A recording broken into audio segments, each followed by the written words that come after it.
bertemu lagi nih acara ngobrol sesi yang kedua. Hari ini kita menampilkan, kalau kemarin Pak CP Hakim, sekarang kita menampilkan, dia bilangnya sih tukang buah ya, tapi ntar kita lihat aja deh, apakah benar dia tukang buah. Nah, masih seperti kemarin, acara ini akan ditemani oleh saya, Amanda Siorini, dan Mas Bobi PR. Hai Mas Halo, Bobi. selamat sore. Mas Bobi ini adalah penulis biografi. Sayang hari ini kita nggak bawa buku-bukunya, kita bawa bukunya Margi malah. Jadi kita berdua akan menemani sampai nanti selesai, sampai teman-teman pada bosan dengerin kita berdua ya Mas Bobi ya. Oh iya, dan juga saya kenalin juga dong, siapakah Amanda Siorini ini? Dia adalah seorang penulis buku tukang jalan-jalan. Tadi tukang salak, sekarang tukang jalan-jalan gitu kan. Banyak tukang di sini ya. Iya, tukang gitu. Oke, mungkin Mas Bobi perlu jelasin dulu nih, komunitas kita tuh apa sih? Baik, terima kasih Mbak Amanda. Komunitas kita ini komunitas penulis dan editor dari penerbit buku Kompas, penerbit buku Kompas PBK. Nah, sebelum pandemi kita biasa mengadakan acara yang namanya Kamisan. Kamisan ini adalah kita kumpul-kumpul bareng sambil hahihi, sambil makan snack, terus sambil diskusi-diskusi dan selalu ditutup dengan foto bareng. Ya Mbak, nanti jangan lupa loh kita foto bareng gini, ya. Sip. Nah, itu yang biasanya kita adakan di acara Kamisan penulis penerbit buku Kompas. Nah, setelah pandemi kita tidak bisa lagi bertemu, maka kita coba untuk adakan lewat webinar. Nah, lebih lanjut kami pikirkan, sayang aja kalau misalnya hanya komunitas penulis dan editor penerbit buku Kompas. Oleh karena itu, kita adakan terbuka, gratis, dan siapapun di seluruh jagat ini bisa ikut, begitu. Nah, bagi Anda yang sudah bergabung ataupun yang akan bergabung, dapat menikmati acara kami yang kedua. Tadi Mbak Amanda sudah menyebutkan bahwa acara yang pertama kita mengangkat sosok penulis yang juga seorang tentara Angkatan Udara, namanya Marsikal TNI Purnawirawan CP Hakim. Kalau Anda mau tahu apa yang sudah kami bincangkan, apa yang kami obrolkan, bisa lihat di YouTube. Begitu Mbak Amanda. Sekarang kita dengan tukang salak. Tukang manggis katanya sih. Oke, jadi sebelum lanjut, bagi yang di Zoom, oke, tapi kita juga bisa dilihat di YouTube-nya penerbit buku Kompas. Jadi kalau yang tidak bisa masuk di Zoom, karena satu dan lain hal, bisa langsung klik YouTube-nya penerbit buku Kompas. Oke, nah untuk membuka acara seperti biasa, pelindung, apa aja nih tadi? Pelindung, penasehat, pokoknya semua deh Mbak. Semuanya dari komunitas kami minta tolong kesediaannya Mas Tri Agung untuk memberikan kata sambutan. Iya, terima kasih Mbak Amanda yang sore ini merangkap berbagai macam peran. Betul. Itu memang khas di kita ya, masing-masing dengan merangkap peran macam-macam, dan tapi itulah saling mengisi dan saling melengkapi juga sekaligus. Dan sore hari ini teman-teman, terima kasih untuk kehadirannya, untuk kita berbagi pengalaman, ngobrol, penulis PBK, penulis buku Kompas. Tentu akan banyak sekali informasi yang kita peroleh. Kalau minggu lalu kita bicara dengan Pak Cepi Hakim yang dari satu sisi semua hidupnya bisa ditulis. Nah, hari ini kita bicara dengan Mbak Margareta Astaman. Ya, saya melihat buku-bukunya dan membaca buku-bukunya sih menarik sih, karena tadi tukang buah ya, tukang buah. Ngakunya Mas. Tapi hobinya jalan-jalan dan jalan-jalannya jauh, jalan-jalannya. Dan buku-bukunya menarik, misalnya soal Stalking Indonesia, kemudian After Orchard, ya, kemudian ada Accuse Moy, jadi Cruise on You, dan saya kira hari ini kita akan mendapatkan sisi lain dari proses penulisan yang proses kreatif dari seorang penulis. Kalau kemarin Pak Cepi seluruh hidupnya dan memang latar belakangnya orang tuanya juga, ayahnya juga seorang penulis, wartawan tentu saja, dan hari ini kita akan mendapatkan sisi lain yang pasti menarik, bagaimana kemudian perjalanan dan banyak hal yang dilalui dalam kehidupan, pengalaman bisa menjadi sesuatu yang bisa ditulis. Bahkan Mas Bobi menyebutkannya untuk curhat pun bisa menjadi bahan tulisan ya. Iya. Kalau saya memberi pelatihan jurnalistik, penulisan berita, saya sampaikan pada teman-teman memang ya berangkat menulis itu berangkat dari curhat. Kenapa? Karena curhat, tetapi kalau dalam berita curhat, tapi pikirkan 5W1H-nya paling tidak. Karena disitulah di curhat itu orang bisa dengan mudah menggambarkan apa yang terjadi dan kemudian menuliskannya. Saya tidak ingin berpanjang-panjang karena ini panggungnya Mbak Margareta Astaman yang akan berbagi dengan kita, dan saya juga akan mengikuti di belakang tentu saja karena saya juga pasti ingin juga belajar, dan sama dengan teman-teman yang lain kita akan belajar bersama-sama dengan Mbak Margareta Astaman. Terima kasih untuk kesediaannya, dan untuk berikut-berikutnya tentu saja akan banyak sekali yang bisa kita bagi, dan penerbit buku Kompas akan sangat terbuka kepada penulis-penulis untuk kemudian menerbitkan buku-bukunya. Dan untuk saya menginformasikan sedikit aja satu tambahan, untuk peringatan 40 hari Pak Yaakob Utama, pendiri Kompas, tanggal 18 Oktober nanti kita meluncurkan 2 buku oleh penerbit buku Kompas.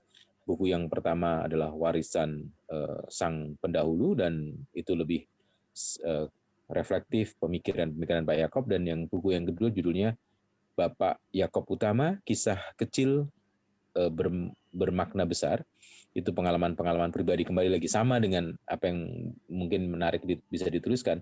Pengalaman-pengalaman pribadi kita bisa menjadi buah buku, tulisan, dan itu juga banyak orang yang ingin mendengarkan dan berbagi. Terima kasih sekali lagi Mas Bobi, Mbak Amanda, dan teman-teman yang Sama-sama, lain. Mbak. Mas. Dan ada juga beberapa anak muda yang akan tampil di sini yang tentu saja nanti akan memberikan warna. Ada Sandev, kemudian ada Rima. Sandev itu dari SMA Fransiskus Lampung, kemudian ada Rima dari Unkris Jakarta, yang semuanya akan melengkapi dan memperkaya kita semua.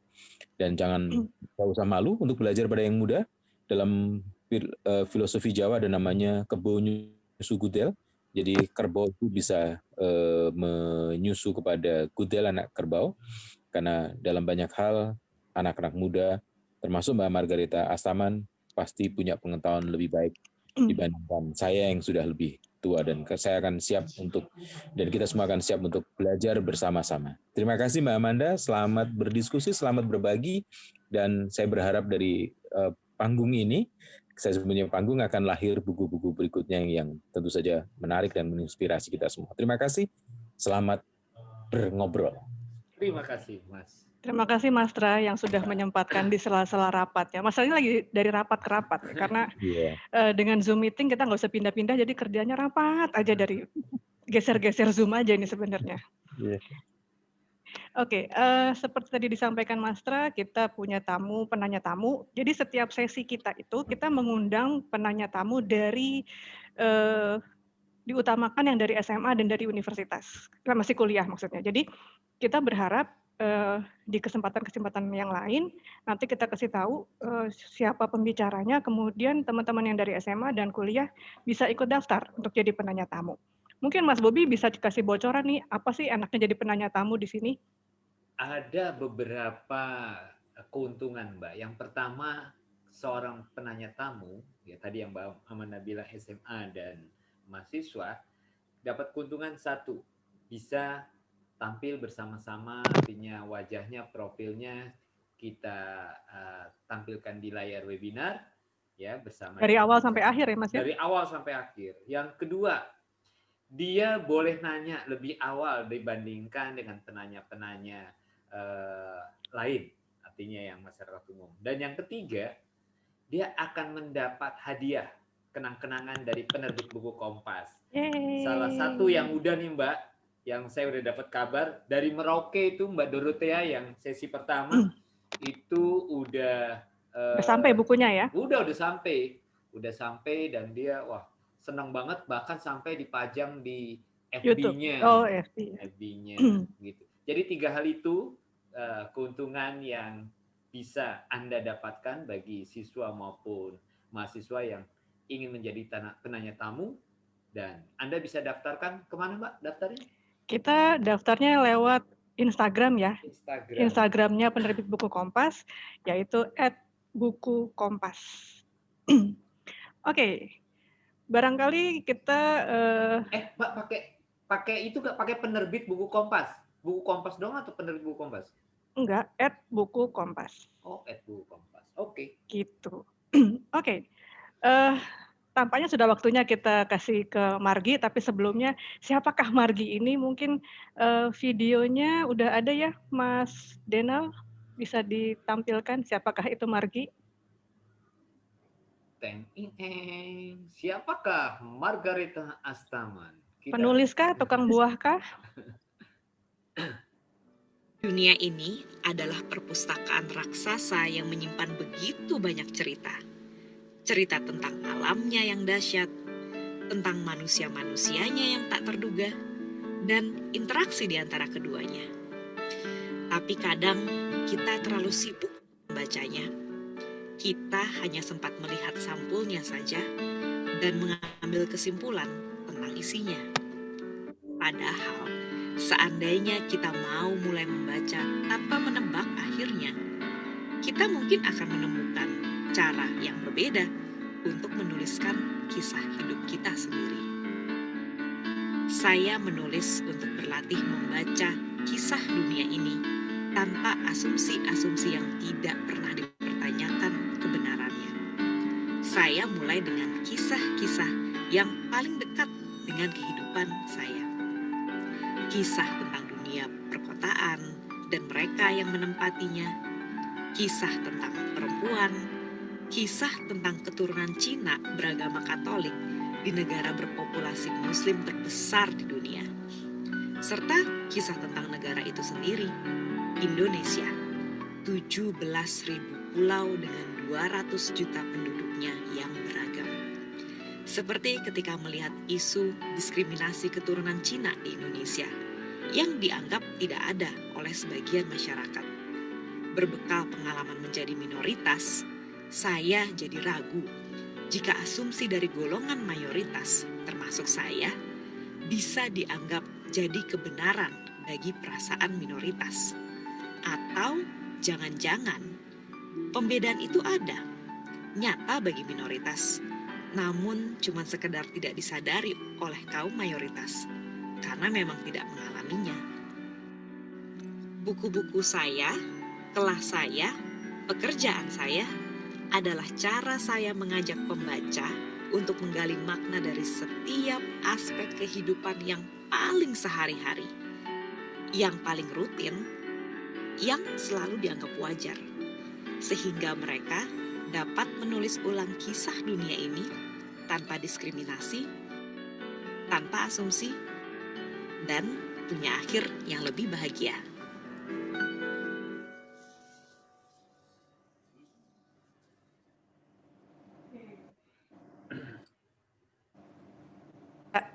Terima kasih videonya. Jadi tetap aja pertanyaan yang nggak terjawab. Penuliskah dia apa tukang buah? Ya, sengaja Mbak supaya kita bisa ngobrol bener yang mana begitu. Jadi jawabannya harus keluar dari Margi sendiri. Kita panggil dulu deh kalau gitu. Hai Margi. Margi. Hai Mbak Manda. Hai Mas Bobi, apa kabar? Margi, baik. Itu video dibuat kapan tuh, Mar?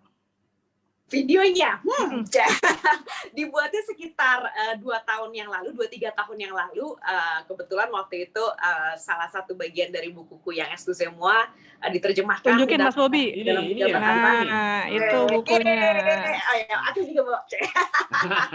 Sama kita punya. Nah, benar-benar yang itu Mas Bobi.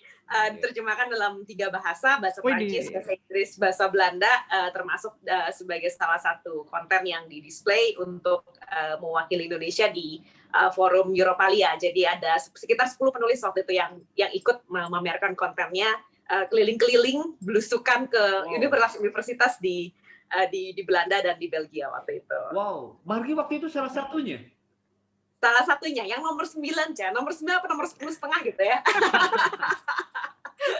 Benar. Waktu itu memang dipilih secara beragam gitu. Jadi ada konten yang sifatnya sangat sastrawi, ada beberapa penulis yang sudah sangat melotok banget lah di dunia sastra dan bukunya banyak diterjemahkan juga seperti itu. Ada yang dari latar belakang puisi seperti itu, ada yang cerita pendek. Nah, kebetulan aku mewakili so-called satu genre gitu, essays, blog essay, personal essays yang juga sebenarnya bisa kita bilang sastra Indonesia apa sih gitu. Nggak semua selalu melulunya bahasa-bahasa yang susah, yang mungkin nggak kita pakai sehari-hari. Nggak semuanya selalu puisi, tapi juga ternyata ada bentuknya yang agak nyeleneh seperti itu, ternyata juga dianggap sebagai bagian dari sastra Indonesia. Nah, ini kan bukan novel, tapi kan kayak kalau saya baca, ini kan semacam curcol. Gitu kan tadi kan istilah Mastra gitu kan. Nah, ini disebut sastranya Indonesia nih. Iya, Margi. Masuk dalam genre sastra Indonesia katanya begitu. Margi sendiri mengatakan itu curcol yang dibukukan ya, Margi. Iya kan? Bener banget. Jadi ternyata nggak harus seserius-serius itu gitu kalau bikin buku ya. Ini mungkin pencerahan juga nih buat yang Shande sama Rima dan teman-teman yang lain. Si Rima nih lagi mau nulis buku juga, tapi dia bingung mau nulis apa gitu kan. Jadi Rim, kamu mesti belajar banget sama Margi deh ini.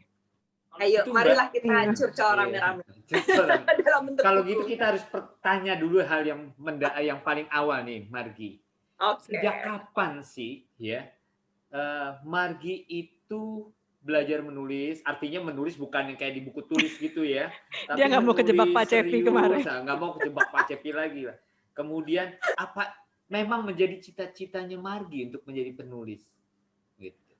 Waduh, kalau bilang di belajar menulis atau bagaimana, atau belajar untuk membuat satu tulisan kayak gitu, sebenarnya aku mulai kepinginnya itu adalah dari kecil banget, dari sekitar waktu itu masih umur 3 tahun, 4 tahun. Waktu 3 itu tahun mau jadi penulis.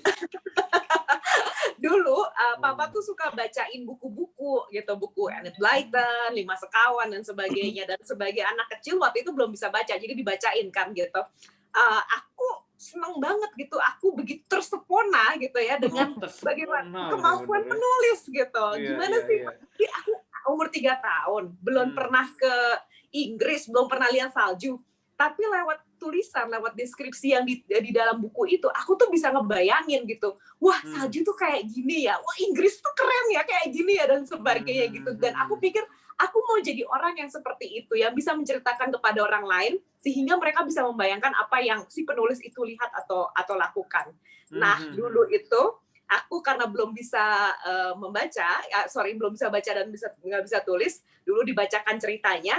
Terus kadang-kadang ada ending-ending yang aku nggak suka. Mestinya endingnya nggak kayak gini nih, gitu kan ya, gitu. Lalu kemudian aku berusaha menceritakan lagi endingnya tuh harusnya seperti apa. Tapi karena belum bisa nulis, aku ngomong. Jadilah ngomong sendiri gitu ya, gitu di rumah kayak antara gitu. Si George dengan si An gitu ya, 5 Sekawan tadi ya. Emang dari dulu emang agak aneh gitu ya. Nah, dan aku mikir kalau aku bisa menulis itu akan menjadi sebuah cara yang jauh lebih efektif daripada ngomong sendiri gitu. Untuk ketika itu aku pingin kalau misalnya punya cerita dan sebagainya kayak gitu. Jadi dari dulu selalu kepengen sih jadi penulis gitu. Pingin belajar nulis itu karena itu sebenarnya. Nah terus tadi sejak kapan belajar menulis dalam pengertian menulis entah jurnalistik, menulis buku dan sebagainya.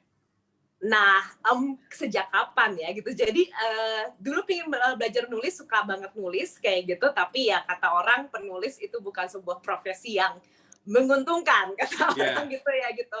Oke, ya udah waktu itu profesi yang menguntungkan apa? Yang menguntungkan itu yang punya banyak uang kayaknya jadi pengusaha. Nggak bisa juga jadi pengusaha karena modalnya gede, punya modal nggak? Ya anak kecil waktu itu nggak punya modal kayak gitu.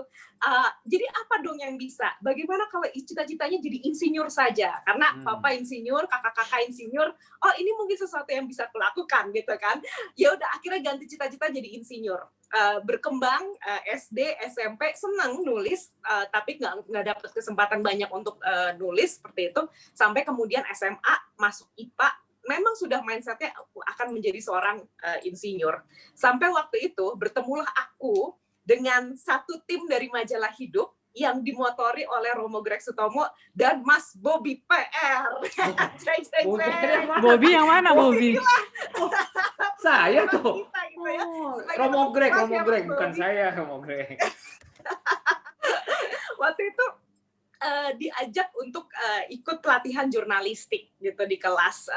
Nggak semua anak ikutan, beberapa orang random gitu. Caranya cukup unik. Waktu itu aku sebenarnya nggak terlalu inget diajarkan cara menulis, piramida terbalik. Kayaknya nggak terlalu detail di situ. Justru kita dibiarkan ngelihat untuk mengasah kepekaan kita. Dan prinsipnya adalah yang aku ingat, kalau misalnya kita peka dan kita melihat ada satu kondisi di masyarakat yang kita lihat dan itu mengusik hati kita, otomatis kita pasti nulis gitu ya.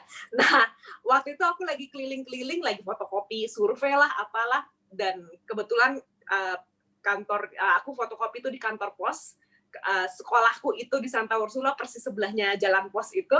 Lalu aku lihat teman-teman aku yang masih ada di kelas karena nggak ikut pelatihan. Dan aku pikir aku nggak mau melakukan pekerjaan yang seperti itu. Aku mau pekerjaan yang aku lakukan sekarang. Dan terus yang namanya juga anak SMA, waktu itu aku masih lebay-lebaynya gitu ya gitu. Kalau aku bisa melakukan pekerjaan ini seumur hidupku, aku akan menjadi orang yang paling bahagia di dunia. Gitu ya. Dan benar setelah itu balik aku bilang aku mau jadi seorang jurnalis, aku mau jadi seorang penulis, aku nggak mau jadi insinyur. Dan mungkin dari situ sih momennya di mana kemudian orang tua aku bilang oke, boleh kalau mau jadi jurnalis, tapi satu persyaratannya carilah pendidikan di luar negeri seperti itu.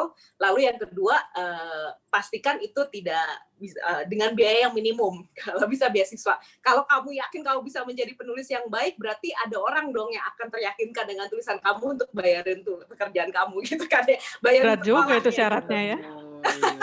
Iya, sekarang aku pikir-pikir lagi yang memandai ya. Mungkin itu adalah caranya orang tua aku menolak sebenarnya.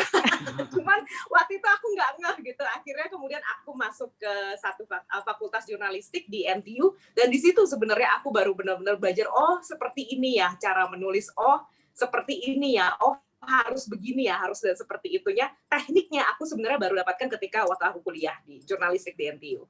Dan menjadi, apa Marji, 5% gimana? Setahun kedua aku menjadi top 5% students di MTU waktu itu. Top 5%. Luar biasa. Wow. Oke. Nah, terus jadi emang udah dari awalnya kan pengen jadi penulis gitu. Sejak Benar SMA banget. itu loh Mbak. Aduh, mohon maaf ya saya menjebak waktu itu ya sama Romo Greg. Aduh, baru tahu ini. Aduh, mohon yang maaf. meracuni di sini nih. Mohon maaf. Jadi Iya, hati-hati semua teman-teman SMA. Iya, bahaya. Sekarang baik-baik ya gitu ya. Ketemu sama Mas Bobby hari ini gitu.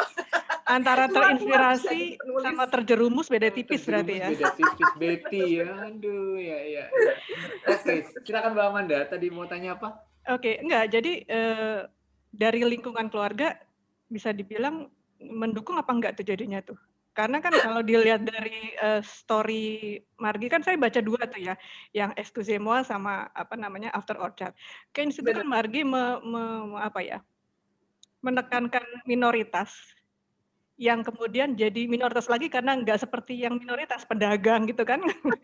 Curhatannya Margi tuh gitu loh bunyinya. Jadi sebenarnya dari pihak keluarga tuh gimana waktu itu terhadap keinginan menulis? Ada dua periode mungkin ya kayak gitu. Di satu sisi mereka sangat mendukung hobi menulis seperti itu ya gitu, dengan aku diberikan buku-buku yang banyak, dibacain dari kecil seperti itu, diapresiasi kalau misalnya nulis. Kadang-kadang aku suka jual tulisanku ke nenek, ke tanteku dan sebagainya seperti itu. Tapi ketika jadi satu pekerjaan itu sesuatu yang mereka berikan itu sebagai tantangan buat aku. Bener nggak aku mau seperti itu? Bener nggak ini yang aku cari? Atau cuma sekedar senang-senangan sesaat gitu, lagi demen-demenannya aja gitu nulis misalnya seperti itu, yang salah satu tantangannya diberikan ketika aku mau masuk fakultas jurnalistik seperti itu. Setelah beberapa saat berjalan tetap konsisten di bidang itu yang kemudian membuat mereka, oh iya, ternyata memang itu adalah satu pilihan yang aku ambil karena memang aku tahu apa yang aku mau, kayak gitu. Sekarang ketika kemudian nantinya jadi tukang buah dan sebagainya, nah itu udah, aduh terserah deh anak ini maunya apa. Tapi artinya dari keluarga memberikan dukungan untuk menjadi seorang penulis, nggak jadi tukang insinyur lagi ya. Nah, Margi. Nggak jadi tukang insinyur lagi, benar. Margi, sekarang ini udah 5 buku yang Anda tulis ya? Total 6 buku yang 6 buku. tulis. Bisa nggak diceritakan ide-idenya itu dari mana, ide-ide awalnya? Masing-masing, mungkin secara singkat. Nah, karena kalau secara lengkap, ya nanti akhirnya kita kepanjangan dan orang nggak ada yang beli buku Margi kan? Gitu, kan? Nah. Dibacain aja satu-satu bukunya gitu ya, waduh, celaka. Benar. Idenya aja, Margi. Gimana kok bisa muncul ide masing-masing itu? buku tadi? Hampir sebagian besar bukuku atau semua bagian dari isi bukuku itu sebenarnya datangnya dari cerita-cerita yang awalnya aku explore lewat blog sebenarnya. Dari blog ya? Betul, blog. Aku kebetulan ngeblog tahun 2007, waktu itu aku masih tinggal di Singapura. Waktu itu lebih ke arah apa ya? Tinggal di negeri orang yang kebetulan tidak semua orang-orangnya itu istilahnya friendly gitu ya, maksudnya atau sikapnya komunitas. Jadi aku ngerasa temanku sedikit, waktu itu sedih ya. Sudah pasti tidak punya pacar, waktu itu juga jomblo.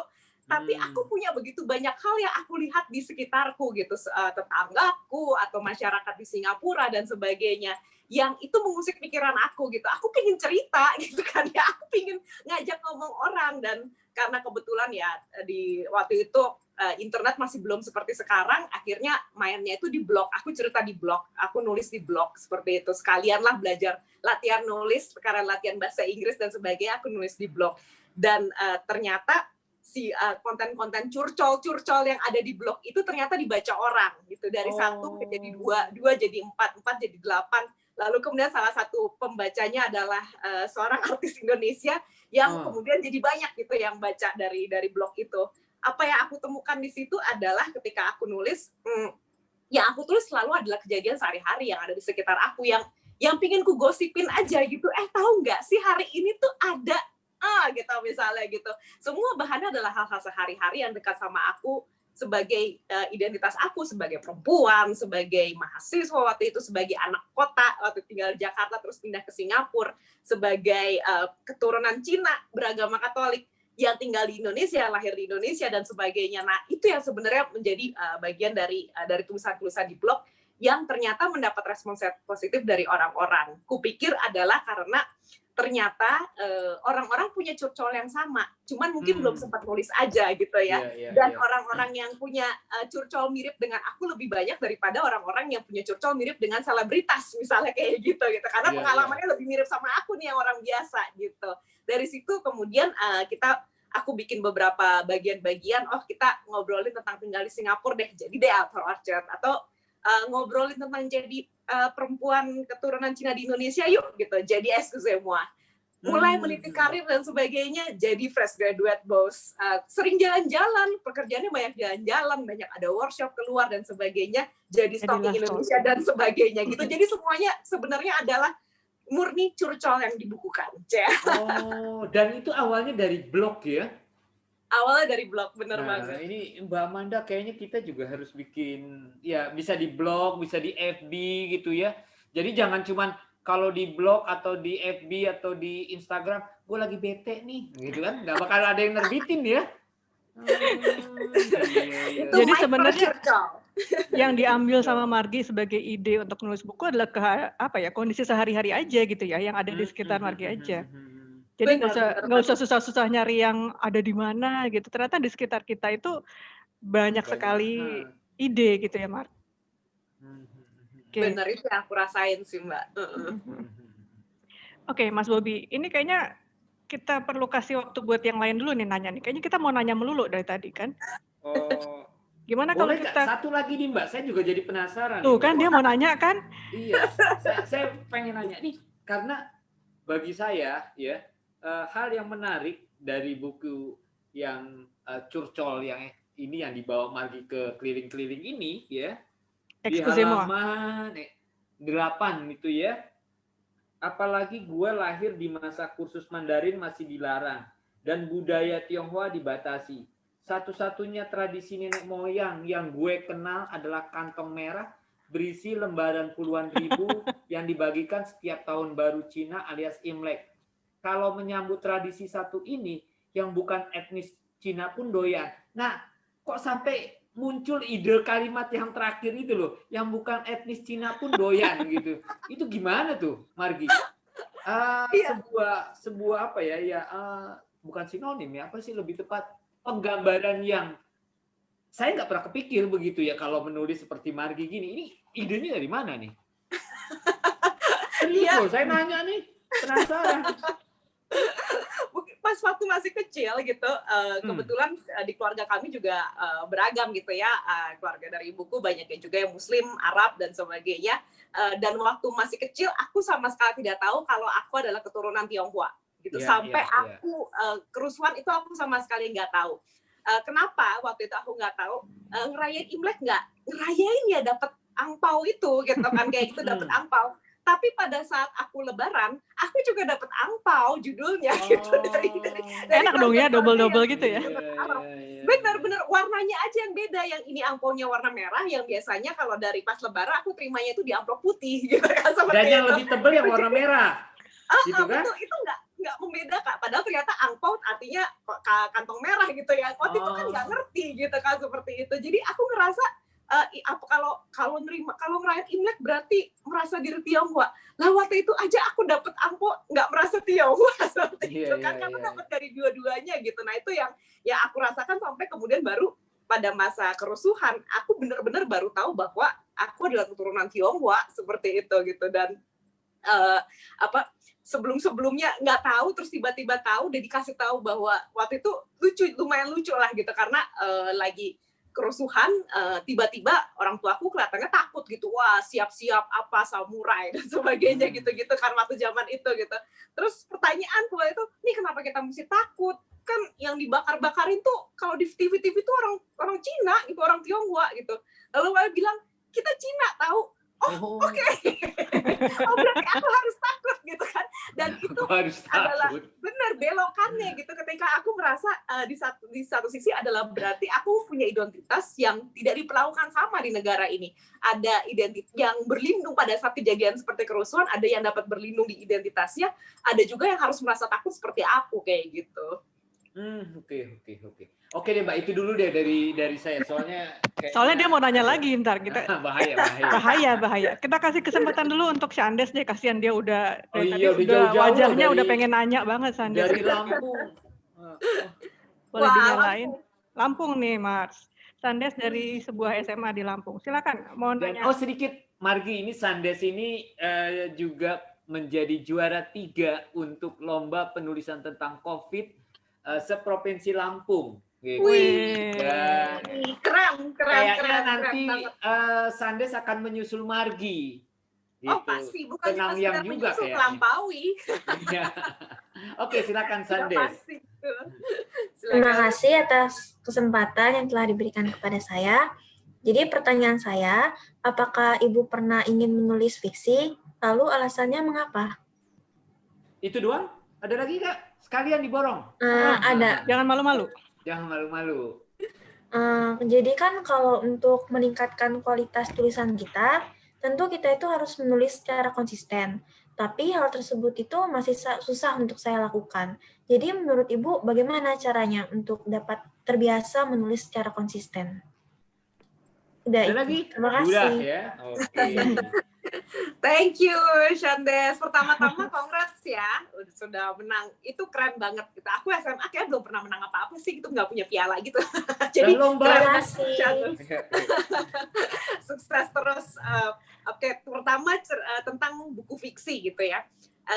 Jangan salah, 1 dari 6 bukuku sebenarnya adalah sebuah fiksi belaka. Sebuah fiksi. Yang mana Kak itu? yang judulnya Cruise on You, dan waktu itu memang belum bergabung di penerbit buku Kompas waktu itu.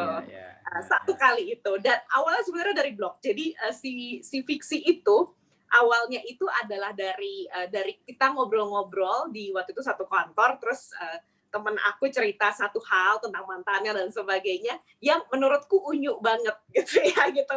Oh itu lucu banget sih, oh gitu ya, kayak gitu dan itu tuh bisa banget ya kalau misalnya lo begini terus dia begini terus kita begini gitu. Pada intinya aku adalah membayangkan kejadian-kejadian selanjutnya, tapi dia tidak menghargai itu gitu. Apaan sih Ci? Basi deh.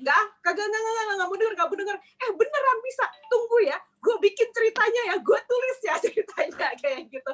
Lalu mulailah aku menulis cerita dengan protagonisnya adalah si temanku itu dan mantannya juga. Gitu. Jadilah satu tulisan di blog, lalu kemudian ada satu penerbit, kebetulan editornya adalah temanku, Ji, bisa nggak ini didetailkan lagi, siapa tahu bisa jadi buku. Oke, baiklah. Dan akhirnya betul jadi sebuah buku gitu kan ya, judulnya Cruise on You waktu itu. Apa yang kulihat dari fiksi memang bukan genreku, bukan sesuatu yang secara natural bangun pagi lalu oke, hari ini aku mau menulis fiksi gitu. Biasanya nggak gitu karena bentuk tulisanku bangun pagi kok begini ya gitu, lalu nulisnya personal essay gitu. Tapi menulis fiksi menurutku adalah sesuatu hal yang sangat menyenangkan. In a way, salah satu kehebatan fiksi buatku adalah kita bisa menentukan endingnya. Mau happy ending, mau nggak happy ending itu. Dan itu adalah satu latihan yang baik ketika kita menjalankan hidup. Satu, untuk menetapkan diri kita sebagai seorang protagonis dalam cerita hidup kita sendiri. Karena kadang-kadang kita nggak merasa kita deserve happy ending. Kadang-kadang kita merasa happy ending itu buat orang lain gitu. Sehingga akhirnya kita nggak ngusahain kayak gitu. Yang kedua adalah untuk berjuang untuk happy ending kita sendiri, bahwa di fiksi bisa, sebenarnya di kenyataan nyata bisa kok gitu. Karena kenyataannya adalah cerita yang aku bikin si fiksi itu awalnya inspirasinya juga dari kehidupan sehari-hari, dari cerita seorang teman kayak gitu. Kenapa kita nggak bisa bikin itu jadi satu kenyataan dengan mengusahakannya sendiri gitu. Jadi aku suka sih sebenarnya menikmati menulis fiksi juga seperti itu. Memang bukan sesuatu yang aku tulis setiap harinya gitu. Lalu yang kedua adalah menulis gitu ya, berutinitas menulis gitu. Kalau aku biasanya akan menetapkan target ke dalam diriku sendiri gitu. Sebenarnya aku tuh mampunya menghasilkan berapa tulisan sih dalam jangka waktu tertentu. Dengan misalnya sehari-harinya pingin tidurnya 8 jam, mandinya 2 jam, misalnya kayak gitu. Tersisa berapa banyak waktu dan itu jadi targetku. Oke, aku bilang seminggu sekali minimal aku harus menghasilkan satu tulisan. Dan itu bisa tulisan apa aja, bisa di blog, bisa nyicil buku, bisa jadi tulisan untuk orang lain dan sebagainya. Pokoknya satu bentuk tulisan. Itu biasanya aku akan tetapkan targetnya. Dan nggak harus seminggu sekali. Wah, minggu ini sakit gitu. Oke, targetnya 2 minggu sekali, sebulan sekali, terserah deh. Pokoknya harus ada targetnya gitu. 1 minggu sekali, 2 minggu sekali, tiap hari atau sebagainya yang sesuai dengan kemampuan kita. Nah, kalau target itu terlewati, kalau buat aku adalah cerita-ceritaku selalu berasal dari kehidupan sehari-hari.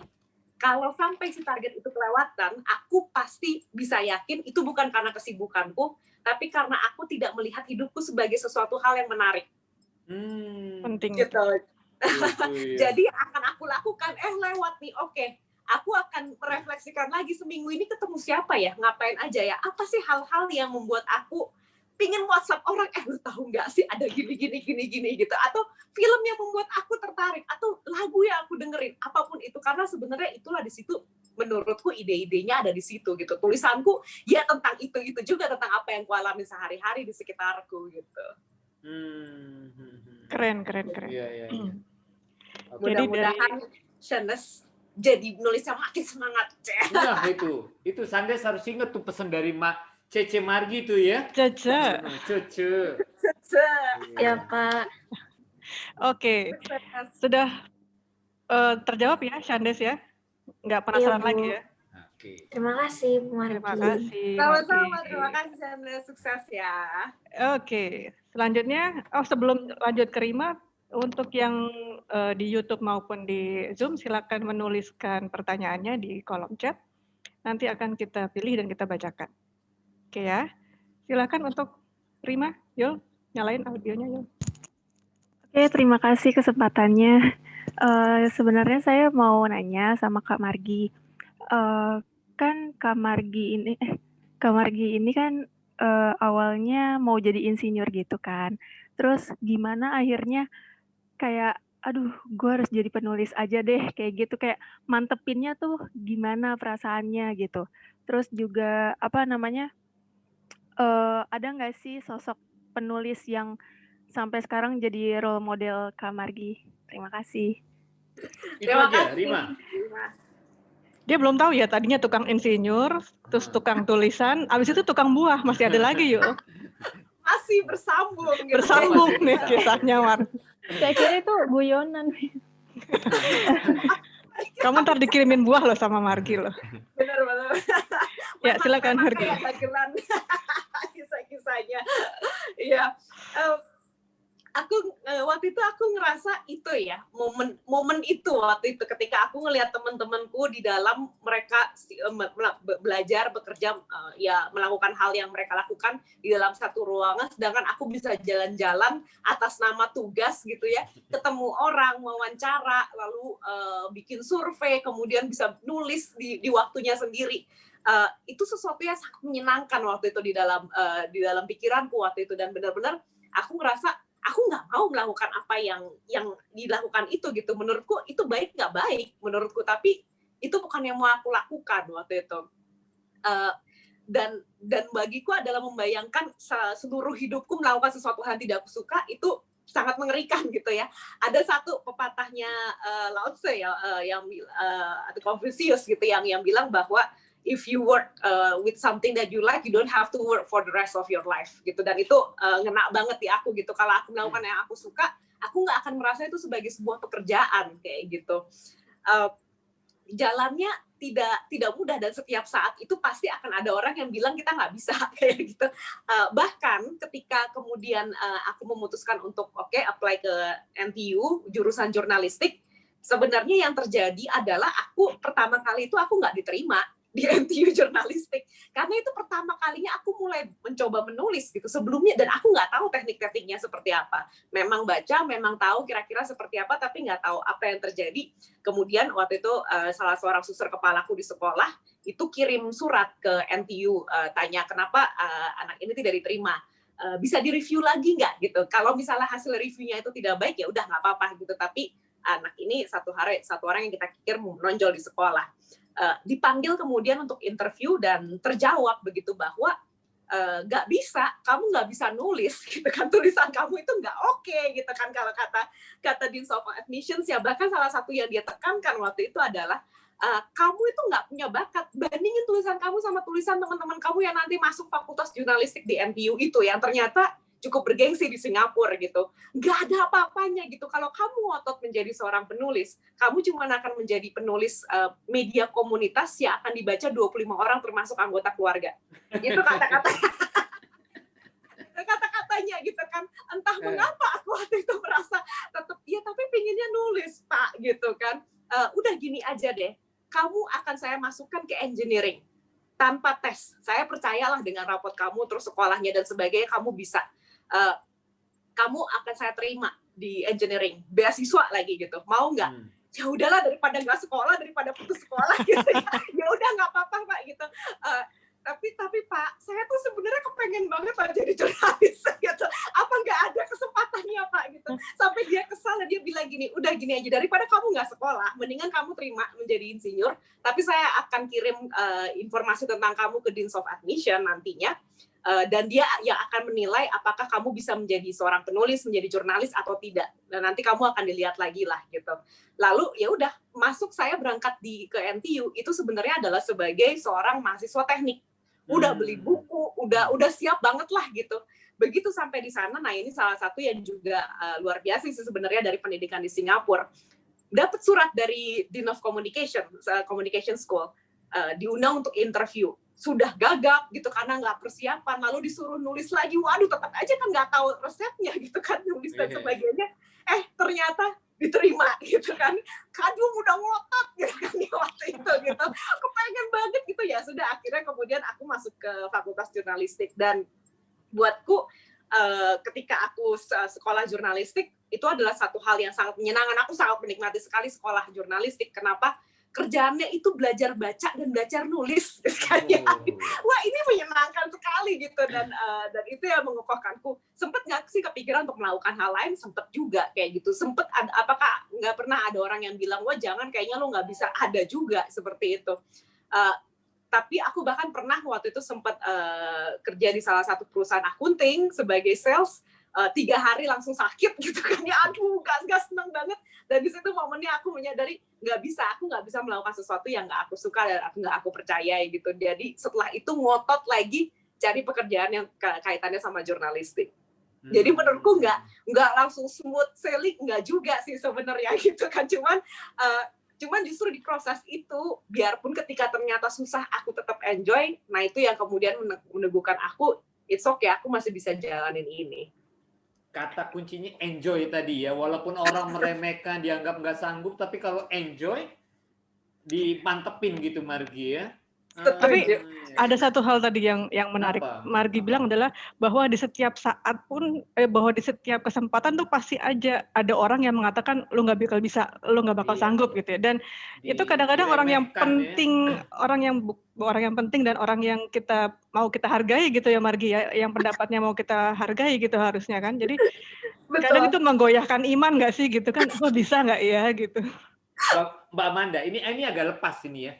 Sebenarnya kalau ini tentang ngobrol proses kreatif tukang buah, cerita itu juga yang terjadi ketika Margi pindah jadi tukang buah, jadi eksportir buah. Tapi ini nggak kita kupas ya, karena kita ngobrol bukan jadi tukang buah gitu ya. Oke, Mbak Amanda, itu sama. Mungkin pengalaman hidup Margi itu model-model seperti itu ya. Ada pertanyaan nggak? Coba aja gitu ya. Kalau dibilang apakah tidak membuat aku ngerasa mundur? Ya, jiper banget sih seperti itu. Apalagi ketika kemudian aku masuk, salah satu janji yang kuucapkan adalah aku yakin aku bisa. Kalau aku tidak menunjukkan prestasi yang baik dalam waktu 3 bulan, 3 bulan pertama sekolah, mendingan aku drop out. Apa yang terjadi kemudian? 3 bulan kemudian ngumpet-ngumpetan dong gitu, karena itu 3 bulan pertama aku belajar nulis gitu kan ya, seperti itu gitu. Jadi nilainya nggak bagus gitu. Waduh, tiap kali ketemu dosen ngumpet di balik tembok gitu. Karena takut di drop out waktu itu. Sampai 1 tahun pertama dosen masih tanya, gimana kamu, apa yang bisa kamu lakukan untuk mempercepat prosesnya gitu, karena teman-teman kamu yang lain udah belajar dari dulu gitu. Dan itu yang aku justru malah menjadi satu hal yang memicu aku gitu, bahwa memang aku kebetulan tidak diuntungkan karena secara proses aku baru belajar menulis pada saat itu, sedangkan teman-temanku udah kursus menulis dari dia masih elementary, masih SD waktu itu udah ada kelas menulis tuh udah ada gitu di Singapura seperti itu. Jadi kalau mereka bekerja keras, aku harus kerja sangat keras. Mereka kerja sangat keras, aku harus bekerja 4 kali keras gitu kan. Itu aja sih gitu. Jadi ya udah fokusnya di situ aja. Dan aku bilang gitu ke teman-temanku, misalnya kita ada dalam satu kelompok dan sebagainya, aku mau mengerjakan lebih. Ngapain Ji gitu kan? Nggak apa-apa lah, dibagi aja biar fair. Nggak bisa karena aku mau pakai itu kesempatan itu untuk belajar. Aku mau nulis lebih seperti itu, mau ekstra nulis, ada nggak latihan nulis tambahan buat aku waktu itu dan sebagainya. Sampai kemudian barulah di ketika masuk tahun kedua itu dipanggil sama Din, wah bener nih, gue di DO nih, seperti itu. Ternyata dapat surat yang menyatakan congratulations, you are part of the Dean's List gitu kan ya, si 5% itu dari 5% student. Gitu, ternyata bisa kok gitu ketika tapi kita memang harus bekerja lebih keras aja gitu. Lalu bawalah surat itu kan, petantang-petantang ketemu sama Dean of Admission yang kemarin yang bilang aku cuma bisa dibaca oleh 25 orang termasuk anggota keluarga itu kan kayak gitu. Pak, apa kabar? Sekarang udah berani nih gitu. Lalu dia, oh iya, apa kabar Margi gitu, gimana sekolahnya? Ya lumayan, baru masuk jadi Dean's List gitu kan. Merasa pamer gitu. Terus iya Pak kayak gitu. Oke, we're doing well. Oh iya, saya tahu kok. Dia sama sekali tidak kaget. Yang memicu itu adalah dia sama sekali tidak kaget. Dia bilang gini, oh iya saya tahu kok, makanya saya put the pressure on you. Sialan. Sengaja berarti ya. Gila.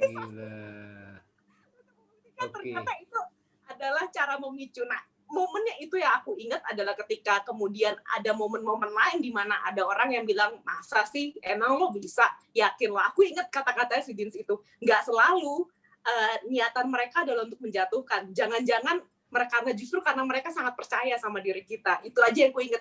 Biarpun nggak selalu halnya seperti itu, ternyata emang berpikir menjatuhkan, tapi karena yang aku ingat adalah, oh mungkin dia percaya sama gue kali ya, GL duluan gitu. Nah itu justru jadi malah menguatkan mentalku. Oh gitu ya. Oke. Ini kelihatannya penanya udah banyak loh. Saya sampai bingung nih. Waduh, kelas ujian nasional. Marji ingat ya, nanti Marji mesti memilih 3 yang terbaik pertanyaannya untuk diberikan hadiah dari penerbit buku Kompas. Siap, waduh. Oke. Siapkan catatannya. Oke, aku bacain dulu dari Verena Fiorina.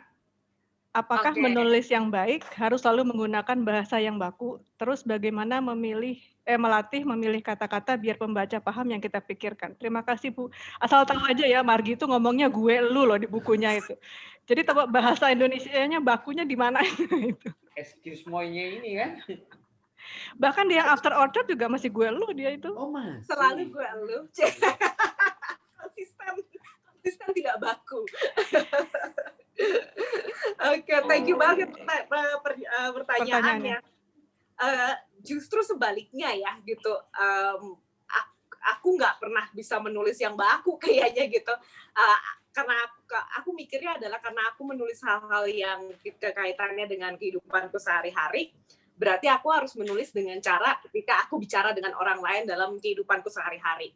Biarpun tentunya itu balik lagi siapa sih sebenarnya orang yang baca tulisanku lagi seperti itu. Apakah dia orang yang lebih tua? Kalau orang yang lebih tua bisa nggak nyambung kayak gitu, karena merasa kurang ajar di gue eluin misalnya seperti itu. Atau yang sepantaran atau lebih muda tinggal di luar negeri juga nggak nyambung, mereka nggak ngerti bahasa Indonesia misalnya seperti itu. Biarpun kembali lagi kita sesuaikan sama audiensnya. Aku pikir itu yang paling tepatnya sih. Aku selalu bilang sama teman-temanku juga ketika mau nulis, ya tapi nggak tahu ide-nya dan segala macamnya. Sekarang kita ada di dunia di mana konten itu banyak banget seperti itu. Mau konten apa aja, mau pakai bahasa Jawa, bahasa Sunda, bahasa Viking dan sebagainya, itu semuanya ada.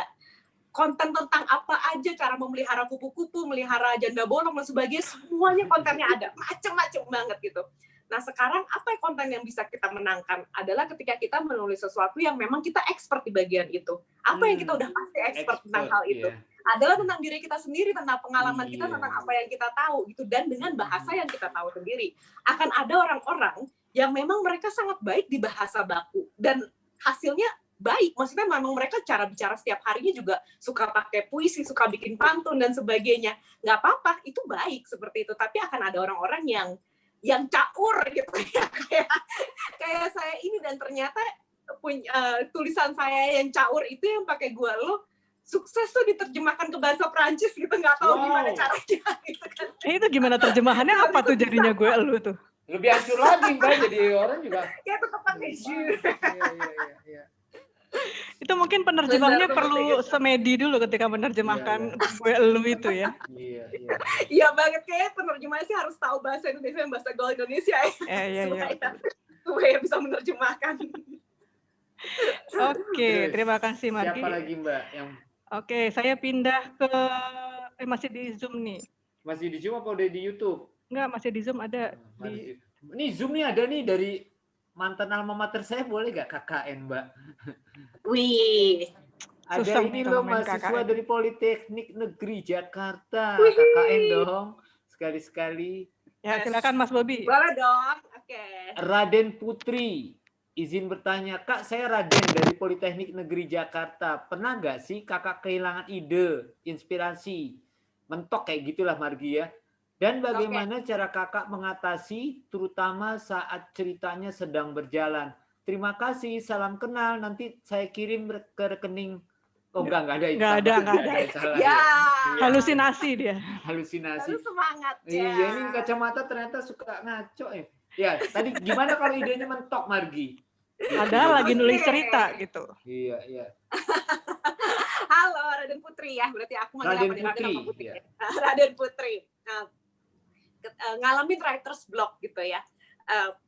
pasti pernah nggak? Pernah kayak gitu. Tapi kemudian yang aku lakukan kebetulan dari aku umur 22 baru lulus sudah diajak share untuk tentang penulisan. Nggak punya teori dong, kita kecuali teori jurnalistik gitu. Lalu kemudian aku coba runutkan lagi apa yang aku lakukan ketika aku mengalami satu hal, ketika menulis itu seperti apa. Satu hal yang aku percayai adalah menulis itu bukan sebuah bakat, menulis itu sebenarnya adalah sebuah kemampuan teknis. Artinya ketika dia kemampuan teknis, kalau kita ulang-ulangin step by step-nya, kita akan sampai di tahap di mana itu baik, seperti itu. Nah, salah satu step yang aku percayai sebenarnya kita semua lakukan dalam pikiran kita adalah satu, brainstorming ideas, sebenarnya kita mau nulis apa aja. Yang kedua adalah struktur, membuat struktur tulisan. Sebenarnya kita semua melakukan itu, setiap penulis aku yakin melakukan itu, hanya masalahnya cepat atau tidak, disadari atau tidak. Yang sering terjadi adalah kita nggak nyadar. Padahal sebenarnya kita gini, gue mau nulis tentang janda bolong, gitu. Nulis apa aja ya? Kayaknya gue mau nulis tentang tren yang sekarang ini. Oke. Ada nggak ya artikel-artikel tentang tren saat ini? Oke. Terus gue mau nulis apa ya abis itu ya? Setelah gue ceritain trennya, gue mau narik kemana ya kesimpulannya? Itu ada dalam pikiran kita, dan itu sebenarnya adalah brainstorming dan structuring. Nah, sekarang kalau ketika misalnya kita mengalami writer's block, apa yang kutemukan adalah ada proses di dalam proses menulis itu yang tidak tuntas. Entah brainstormingnya nggak tuntas, artinya pemikirannya itu belum semuanya diriset, belum semuanya dipikirkan di dalam pikiran atau dicatatkan, atau strukturnya belum tuntas. Jadi kita masih belum tahu akhirnya tulisannya itu seperti apa yang mau kita tulis duluan dan apa yang enggak. Atau ketika kita nulis mungkin ke pembahasaannya, baru ke pembahasaannya.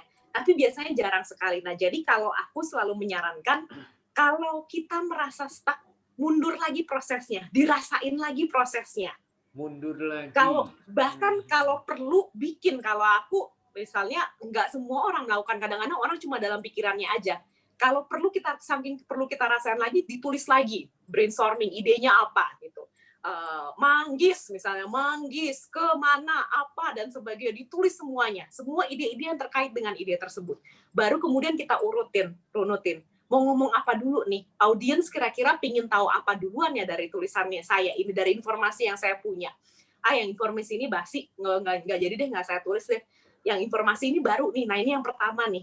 Selesain dulu di proses struktur itu. Ketika nulis nantinya, kita sebenarnya hanya ingin ngikutin struktur. Fokusnya udah nggak lagi mikirin abis ini saya mau nulis apa, tapi fokusnya lebih ke arah saya mau pakai kata apa ya yang pas buat pembaca saya. Dengan begitu kemungkinan writer's block-nya menjadi lebih sedikit gitu. Jadi kalau aku adalah dirasain prosesnya. Saya sebelum nulis itu apa? Sebagian besar penyebab writer's block adalah terjadi sebenarnya jauh sebelum kita mulai nulis. Ketika prosesnya itu masih dalam pikiran kita, kayak gitu. Ya. Nah, terus kaitannya sama apa ya? Ide dan inspirasi. Sama sih, kalau ide dan inspirasi sama aku selalu sifatnya buka mata, buka telinga. Ingat minggu ini nonton film apa ya? Dengerin lagu apa ya? Gitu. Ketemu siapa ya? Gitu.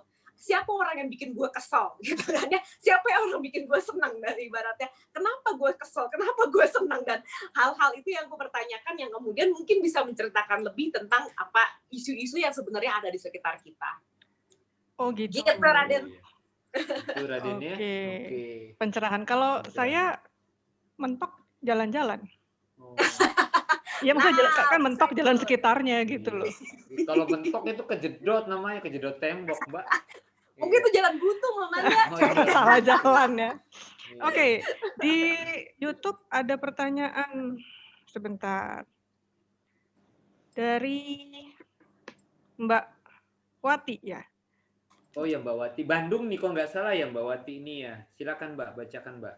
Mbak Margi waktu kecil suka mengarang cerita sendiri dari cerita-cerita yang Mbak tonton atau baca. Pertanyaan saya, apakah hal ini mewarnai tulisan Mbak di kemudian hari? Oke. Pasti ya, menurutku. Ketika ditanya tulisanku tuh belajar nulis tuh dari mana sih dulu? Dulu kan nggak ada les menulis, nggak ada kelas menulis pendidikan bahasa Indonesia, sedikit bagian untuk mengarangnya itu sedikit banget, bagian menulisnya sedikit banget. Kupikir aku pasti menyerap atau belajar dari buku-buku yang udah ada yang aku baca sebelumnya. Biasanya yang aku rasakan adalah mana bagian di buku ini yang menarik, apa yang membuat buku ini menarik. Lalu kemudian itu yang aku coba terapkan dalam tulisanku. Kadang-kadang bahasanya gitu, kadang-kadang cara struktur penulisannya, kadang-kadang formatnya dan sebagainya. Nah itu yang aku coba-coba, aku tes di dalam tulisanku. Aku ingat salah satu penulis favoritku, Prima Rusdi, di waktu itu Cosmo Girl, ada majalah namanya Cosmo Girl gitu, dan aku suka karena yang aku lihat dia pakai format-format yang berbeda. Tidak harus selalu tulisannya itu 1 paragraf, 2 paragraf, 3 paragraf, tapi kadang-kadang dari chatting-chattingan, model-model buku-buku zaman yang Who Moved My Blackberry yang kayak gitu, kadang-kadang dipakai bentuk-bentuk itu. Dan ketika aku nulis, aku coba diro-diro gitu kan, seperti itu. Kupikir itu adalah bagian dari penyerapan informasi tentang apa yang ada di sekitar kita ya, seperti itu. Buatku adalah ketika kita bilang, tapi gue bingung ketika mau nulis tuh style gue apa, gitu. Aku selalu bilang lah, coba aja nulis gitu di entah itu di blog, entah itu di sosial media dan sebagainya. Tulis aja apa yang hari itu terasa. Mungkin hari ini tulisannya terasa seperti Haruki Murakami gitu. Besokannya tulisannya terasa seperti Arswendo misalnya, karena tapi itulah proses kita merasakan yang kemudian akan muncul dengan style kita sendiri, seperti itu. ATM ya gitu ya, amati, tiru, modifikasi seperti itu. Aku pikir kalau kita nggak pernah baca, kita juga nggak akan dapat inspirasi, dan nggak ada hal yang original 100% di dunia ini juga nggak ada seperti itu. Tapi dengan proses kita baca, kita nyesuaikan, kita nulis, kita sesuaikan dengan bahasa yang kita suka, kita akan ketemu dengan gaya kita sendiri. Baca itu ya. Oke, penting. Mbak, ini ada juga nih yang di Zoom nih, Mbak. Oke. Apa motif ini dari Elias Anwar? Nggak ketahuan dari mana nih.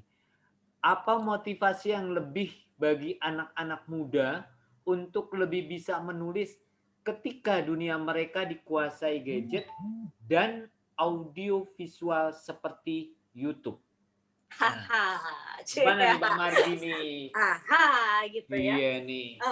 Semakin lama semakin berat ya mengadakan kelas menulis gitu ya. Ngapain nulis gitu kan ya? Mau belajarnya, pingin belajar tuh jadi konten YouTuber dong gitu. Itu jadi biar fotonya Instagramable dong gitu kan misalnya. Aku ada satu kelas yang dimana aku sering eksplorasi juga seperti itu sama teman-teman penerima beasiswa plus, Jarum Beasiswa Plus, adalah ketika aku datang, aku tidak membawa diriku ini adalah kelas menulis untuk menjadi penulis. Aku sudah lama sekali tidak pernah mengatakan hal itu kayak gitu. Yang aku bilang adalah menulis itu pasti diperlukan di dalam kehidupan kita apapun itu. Mau pekerjaannya jadi dokter, lawyer dan sebagainya, satu momen pasti akan harus menulis. Dan apa yang dilakukan menulis itu sebenarnya melatih logik, melatih pola pikir kita, melatih pola kritis kita, melatih cara kita melihat kondisi di sekitar kita dan menuangkannya kepada orang lain dengan cara yang bisa menarik. Dan skill itu adalah skill yang dibutuhkan, terserah mau profesinya apa, sebenarnya skill itu diperlukan kayak gitu.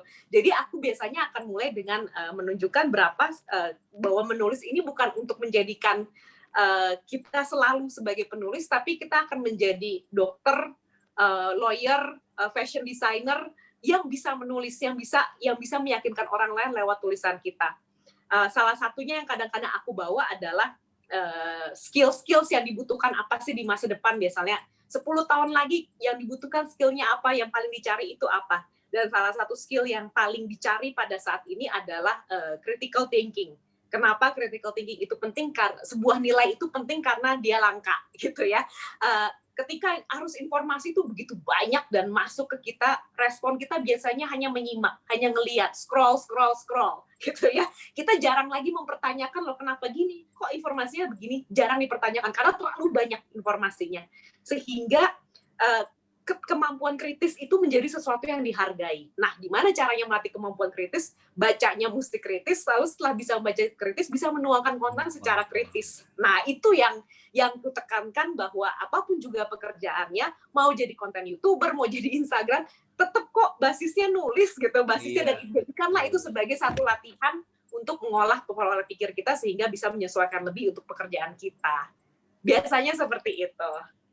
Mbak, boleh nggak saya nanya bukan dengan Margi, Mbak? Boleh dong. Boleh Tapi Ya dong. boleh dong. mau nanya Iya. apaan dulu nih sama Iya. siapa nih? Ini Margi ini kan bukunya diterbitkan oleh penerbit buku Kompas, PBK. Kadang-kadang saya suka plesetin penerbit buku keseriusan, gitu kan. Nah, penerbit buku keseriusan, bukan penerbit buku Kompas. Karena buku-bukunya serius, bahasanya bahasa tingkat dewa. Buku-buku saya kalau diterbitin PBK tuh, editingnya waduh parah deh. Apalagi yang edit tuh Om Gondrong gitu kan. Ampun. Nah, ini saya mau nanya nih sama orang yang namanya Mulyawan Karim. Ada nggak di situ, Mas Mbak? Muke. Mas Muke ada nggak ya? Kalau kata Mas Panggilnya Om Patris, Muke. kalau Ada kata nggak? Mas Patris, Mas Muke inilah yang menemukan Margi. Mana sih? Nah, mana dia Mas Muke? Halo Mas Muke. Nah, dulu. Mas Muke. Cari-cari Mbak, jangan-jangan di balik meja itu. Dah, Mas Muke silakan dinyalakan videonya. Videonya dinyalain Mas, suaranya Mas. Margi udah kangen loh, Mas. Saya juga Halo, Mas Mulyawan Karim, Mas Muke. Halo. Videonya dinyalain Mas. Aku panggilnya Om karena Om, ya. ayahnya temanku. Mas Muke videonya dong. Masa takut kelihatan gantengnya sih gitu kan? Oke, Mas Muke masih belum nyalain, tapi saya mau nanya nih Mas Muke. Nih Ya. biasanya nih penerbit buku Kompas, buku-bukunya itu isinya kan bahasa tingkat dewanya tinggi nih Mas ya, dari ejaan dan sebagainya lah. Nah, ini buku Margi ini kan pakai gue nih. Nah, dan kata Margi atau kita dapat informasi yang menemukan Margi ini dan yang membawa Margi ke PBK adalah Mas Muke. Di mana ceritanya, Mas? Jadi kan menyalahi kodrat dari PBK kan, Mas? Ya. Bisa dengar suara saya? Bisa, tapi Bisa, wajahnya Mas. nggak kelihatan deh. Cuman wajahnya nih. Aku agak gaptek nih apa yang harus ini ya. Yang di kiri bawah ada speaker, sebelahnya ada video. Nah, device. Kiri bawah, Mas. Kiri bawah. Di bawah nggak ada apa-apa. Nggak ada ya. Ya udah untuk sementara gini dulu dah. Gimana, Mas? Gimana ceritanya nih, Mas? Iya, Margi ini agak sedikit kalau untuk PBK ini sebuah apa ya? Kelainan. Penyelewengan. Anomali. Dia sebuah anomali, sebuah deviansi ya. Jadi waktu agak susah juga waktu itu menghandle Margi ini apa namanya tulisan-tulisan Margi. Tapi gini, saya tuh sebetulnya kenal tulisan Margi itu sejak dari dia menulis fiksinya yang pertama itu yang tadi dia sebut itu apa? Cruise on You kalau tidak salah. Okay. Nah, jadi saya baca itu karena kebenaran Margi ini kan satu sekolahan dengan anak saya. Nah, sama Swasti. Nah, jadi si Swasti pada suatu saat membawa bukunya Margi ke rumah. Saya karena nganggur di rumah, saya baca tuh pada suatu akhir pekan. Kok seru juga gitu loh ya. Nah, waktu itu saya kan udah ditugasi di PBK untuk membantu editing ya.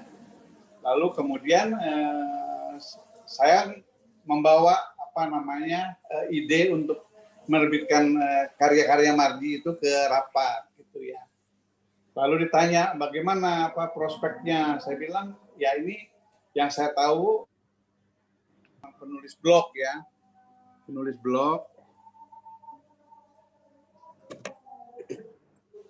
Sorry. Ya. Ya, terus Mas? Nah, ini itu dia. dia. Inilah dia Mulyawan Karim. Oke, lanjut Mas. Nah, lalu saya bawalah itu sebagai contoh Cruise on You tadi. novelnya Margi. Ya lalu seperti biasa di Kompas itu tulisan-tulisan semacam gaya penulisan semacam itu kan susah. Artinya kayak tulisan lo gue gitu kan. Nah, lalu ya saya mencoba meyakinkan bahwa mungkin Margi punya market sendiri, punya pangsa pasar sendiri untuk gaya tulisan semacam itu yang ancur itu bahasanya itu.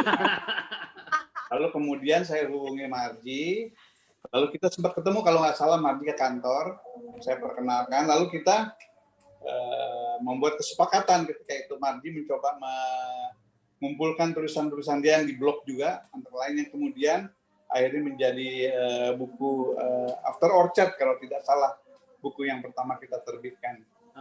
Nah tapi sambil berjalannya naskah dari Marji itu kan kita membaca terus tuh. Kok bahasanya ini memang berat gitu ya.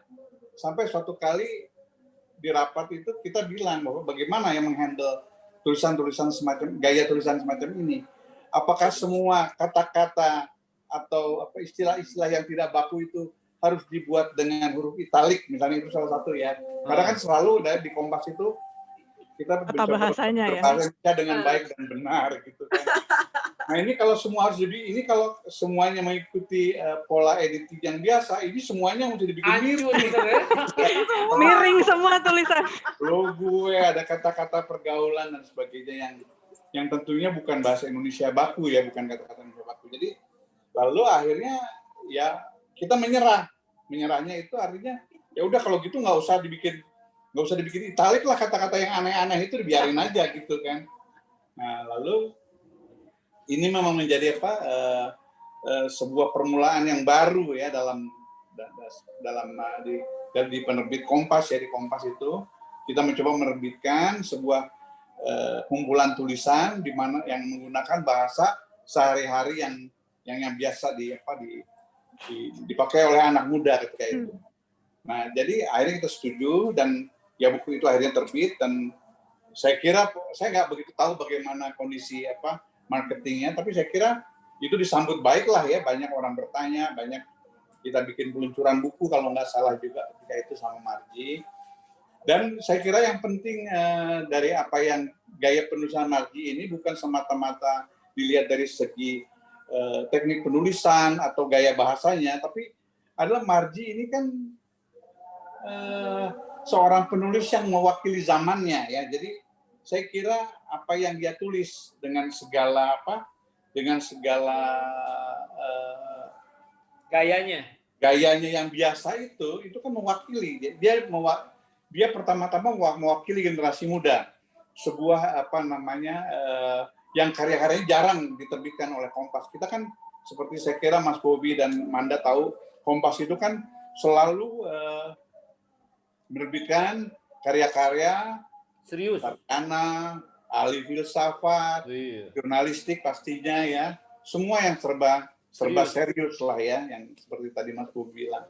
Nah jadi Marji ini buat kami ini sesuatu yang pertama baru, dan kedua menurut saya Marji ini dia mewakili banyak hal gitu loh, mewakili generasinya, mewakili orang muda keturunan Tionghoa juga, karena banyak istilah-istilah yang kalau kita telisik itu tidak lazim juga di dunia di pergaulan di dalam pergaulan yang umum ya di Jakarta, tapi agak khusus ke etnik Tionghoa juga. Jadi ini saya kira betapapun terlepas dari lebih dan kurangnya, saya kira buku Marji ini memang layak terbit sebagai sebuah dokumen, sebagai sebuah karya yang mewakili dia macam-macam ya, orang muda, orang keturunan Tionghoa, dan macam-macam persoalan yang dia hadapi juga. Jadi dari segi permasalahannya juga kan juga waktu itu ya tentu mewakili orang-orang asing yang bersekolah di Singapura juga untuk tulisan After Orchard itu, bagaimana dia menggambarkan dengan baik sebetulnya bahwa apa yang kita bayangkan mengenai Singapura itu tidak seindah seperti yang kita lihat gitu. Dan saya kira ini penting, ini pembelajaran juga buat kita gitu. Bahwa saya sampai berpikir bahwa untung kita tidak menjadi seperti orang Singapura, orang Indonesia. Karena kalau menurut Marji, orang Singapura itu udah ya sedikit lagi udah jadi robot lah istilahnya, kasarnya. Mereka begitu tertib, semua harus berdasarkan SOP, tidak bisa berpikir kreatif lagi orang-orang di Singapura. Dan saya kira ini sebuah statement yang menarik sekali gitu loh. Dari tulisan Marji itu Mas ya. Kita kan selalu memuja-muja. Kita harus seperti Singapura dan sebagainya. Marji mengungkap hal-hal di balik itu semua gitu loh. Termasuk kutu ya Mas ya? Termasuk juga ya. juga, ya. Bayangin nggak di Singapura ada kutu, itu hanya ada di bukunya Margi itu kan. Maka dari itu, yang saya kira kejelian dia dan sensitivitasnya dari Margi ini yang membuat dia menjadi penulis yang baik ya, terlepas. Saya kira soal kebahasaan dan soal teknis penulisan itu soal yang lain. Saya sih merasa yakin Margi, andai kata pun dia tidak sekolah jurnalisme di Singapura, dia juga akan menjadi penulis yang baik juga dan tetap menarik karena sebab saya kira gaya penulisan dia itu sebetulnya bukan mewakili sebuah aliran dalam jurnalistik, tapi dia itu mencerminkan karakter dia sebagai orang yang kalau saya melihat Margi sebagai orang yang penggembira, seorang yang gampang bergaul, seorang yang cerdas gitu loh. Jadi apapun yang dia tulis itu akan menarik dan ya itulah dan saya kira saya berterima kasih dan merasa ikut senang bahwa kemudian karya-karyanya diterjemahkan juga ke dalam bahasa-bahasa yang lain. Saya kira ini sebuah bukan hanya keberhasilan dari Margi, saya juga merasa senang juga, ya. Merasa senang ya bahwa ini kalau istilah saya tuh Mas, gaya bahasa Margi itu gaya bahasa krenyes-krenyes gitu Mas. Iya, saya kira iya. Dia Margi sebetulnya bukan menulis. Kerupuk gitu ya. Margi sebetulnya bukan menulis, tapi dia bercerita. Dia bercerita. Jadi bahasanya bahasa obrolan gitu ya Mas ya. Iya. Jadi kalau kita baca buku dia, saya merasa Margi itu ada di dekat kita aja gitu. Bagaimana dia berceloteh ya dan dengan gayanya yang khas itu dan dengan keceriaannya. Saya kira itulah Mbak Amanda, saya perlu kasih tahu nih. Ini Mas Muku ini selain dia seorang wartawan senior Kompas yang sudah pensiun, dia seorang aktivis antropolog nih, ya. Dia makanya banyak bicara mengenai tadi masalah identitas. Kaitan dengan itu juga, Mbak. Ini ada satu pertanyaan ini Margi berkaitan dengan yang disinggung oleh Mas Muke tadi. Halo Kak Margi, saya mau tanya, Kakak selama ini banyak bahas soal identitas sebagai minoritas. Apakah buku yang Kakak tulis lebih dari 6 tahun lalu, Kakak rasa masih relevan dengan sekarang? Dari Daniyah Az-Zahra. Nah, ini kebetulan kita habis masuk dari seorang antropolog kembali kepada si penulis yang renyah-renyah tadi. Gimana nih? Pertanyaan menurut saya cukup serius nih dari Daniyah. Relevan nggak sih tulisan Margi yang dulu dikutak-katik oleh Mas Muke gitu? Oke, terima kasih Dania. Pertama terima kasih banget sama Muka yang sudah mengedit buku-bukuku dan memberikan arahan ketika menulis. Luar biasa banget. Aku dapat hari ini ketemu lagi dengan guru-guruku. Ada Mas Bobi, ada Om Muka. Saya Dania, guru, saya masih muda, umur 27 kita gimana? Kita seumuran loh. Teman sekelas. Teman sekelas gitu. Iya. Dania mau menjawab pertanyaannya Dania. Saya berharap sebenarnya buku saya sudah tidak relevan lagi, terutama yang Excusez-moi. Karena di situ saya banyak mengkritik tentang bagaimana kita cara kita melihat orang yang berbeda dengan kita, cara kita membentuk pola pikir kita, cara kita bergaul dan sebagainya. Saya sangat berharap buku itu tidak relevan lagi sebenarnya. Tapi sedihnya adalah ternyata masih ada sampai sekarang. Ternyata bentuk-bentuk itu masih sangat relevan gitu. Ada satu tulisan yang saya buat judulnya mendadak mayor gitu, mendadak mayoritas gitu. Tulisan yang juga diterjemahkan adalah ketika banyak orang yang bilang ada nggak sih diskriminasi pada masa sekarang ini? Kayaknya nggak ada deh. Tapi yang ngomong bukan orang yang terdiskriminasi seperti itu. Dan waktu itu saya menganggapnya sebagai wajar ya, namanya sebagai seorang minoritas di Indonesia ya beginilah yang harus dihadapi. Lalu kemudian saya refleksikan dengan ketika saya pergi ke Singapura, saya mendadak jadi mayoritas gitu karena saya mendadak menjadi seorang keturunan yang jumlahnya jauh lebih besar di Singapura dibandingkan dengan suku-suku lain. Dan ketika saya berada dalam posisi itu ternyata tetap ada stereotip dan tapi bedanya adalah saya bukan lagi di pihak yang berada di stereotip yang merugikan. Ada orang lain yang ada di stereotip yang terugikan. Dan misalnya orang Melayu itu jarang ada yang masuk universitas. Ada stereotip seperti itu di Singapura. Dan alangkah mudahnya ketika itu saya sebagai mayoritas itu bilang, oh ya emang wajar, emang nggak ada teman saya yang keturunan Melayu itu sedikit sekali di Singapura, di universitas dan sebagainya. Alangkah mudahnya buat saya ketika saya menjadi mayoritas untuk melakukan itu, untuk menyatakan hal seperti itu. Tapi ketika saya ingat lagi, dulu gue di Indonesia juga dibilang ngomongnya kayak gitu. Dan itu menyentil saya lagi bahwa memang harus ada sensitivitas tertentu, dan itu adalah tanggung jawab kelompok yang lebih besar terkadang untuk melihat lagi, untuk punya sensitivitas lebih yang terhadap isu-isu yang sebagai kelompok mayoritas nggak ngerasain, tapi kelompok minoritas yang ngerasain seperti itu, dan itu real dan itu nyata seperti itu. Itu yang tadi juga dikutip di video. Tapi pertanyaan apakah itu relevan atau tidak juga sempat dipertanyakan ketika buku itu keluar. Kan udah nggak lagi ada segregasi sosial, sudah boleh ada libur, tahun baru Imlek itu libur dan sebagainya gitu. Tapi yang saya pertanyakan di dalam buku itu lebih dari sekedar yang aku bilang adalah perayaan atas keberagaman yang sifatnya kosmetik gitu ya, sifatnya di luarnya aja. Di dalam kita betul nggak kita mau dan kita bisa mematahkan keraguan-keraguan kita untuk berteman dan bekerja sama dengan orang-orang yang berbeda latar belakang dan berbeda sifat dari kita. Akhirnya adalah yang aku ingat waktu itu juga sempat ada pembahasan tentang kekejaman tahun 1965 yang pada waktu itu sudah jarang sekali disebut tentang PKI dan sebagainya. Dan pertanyaannya selalu sama gitu, masih relevan nggak sih? Dan jawaban saya waktu itu adalah mungkin belum terasa sekarang, tapi kalau sebelum kita menyelesaikan pangkal permasalahan yang ada dalam setiap masalah sejarah dan isu diskriminasi yang ada di sekitar kita, masalah ini akan berulang lagi. Justru kita memang harus diingatkan terus-menerus. Syukur-syukur suatu hari nanti menjadi tidak relevan. Kalaupun tidak relevan, tetap harus diingatkan lagi tentang apa yang terjadi di masa lalu, tentang perbedaan-perbedaan yang pernah ada di masa lalu. Sehingga kejadian yang seperti itu tidak terjadi lagi.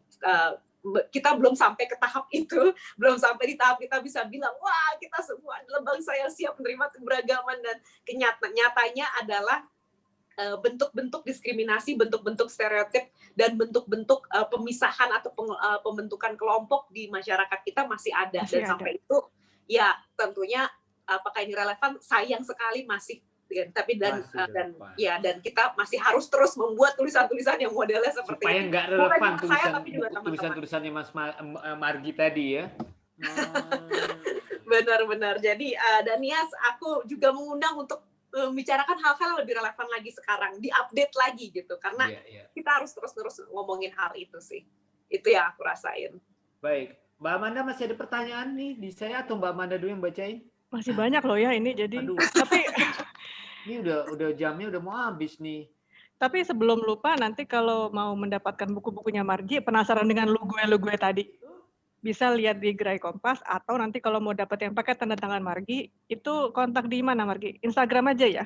Boleh, di Instagram boleh. Margarita T-nya 3. Nah loh. Iya. Biar banyak sekalian. Biar banyak. Oke Mas Bobi, mungkin ada pertanyaan lagi? Yang ini ada satu panjang banget ini. Aduh. Margi bisa baca nggak sih ya yang di chat? Boleh. Ada dari siapa? Ini aku ini bisa ada baca. dulu nih dari Mahatma Krishna. Berapa lama biasanya Mbak Margi mewujudkan sebuah ide menjadi naskah buku? Apakah meluangkan waktu khusus? Misalkan 3 bulan full menulis buku, atau mencicil sedikit demi sedikit di sela-sela pekerjaan lain atau pekerjaan utama. Ini ada kayak kasus ini loh Margi, kawan kita namanya Rizal Badudu. Dia kalau nulis itu pergi jauh ke gunung Alpen, ke gunung ke Kutub Utara begitu kan. Nah Margi apakah juga kayak gitu? Pinginnya sih gitu ya Mas ya, biar ada alasan jadi jalan-jauhan dikit. Jadi pengen kayak Rizal Badudu gitu ya. Saya sekarang lagi PSBB. Kebetulan banyak tulisan di bukuku berasal dari blog dan juga sifatnya itu seperti blog.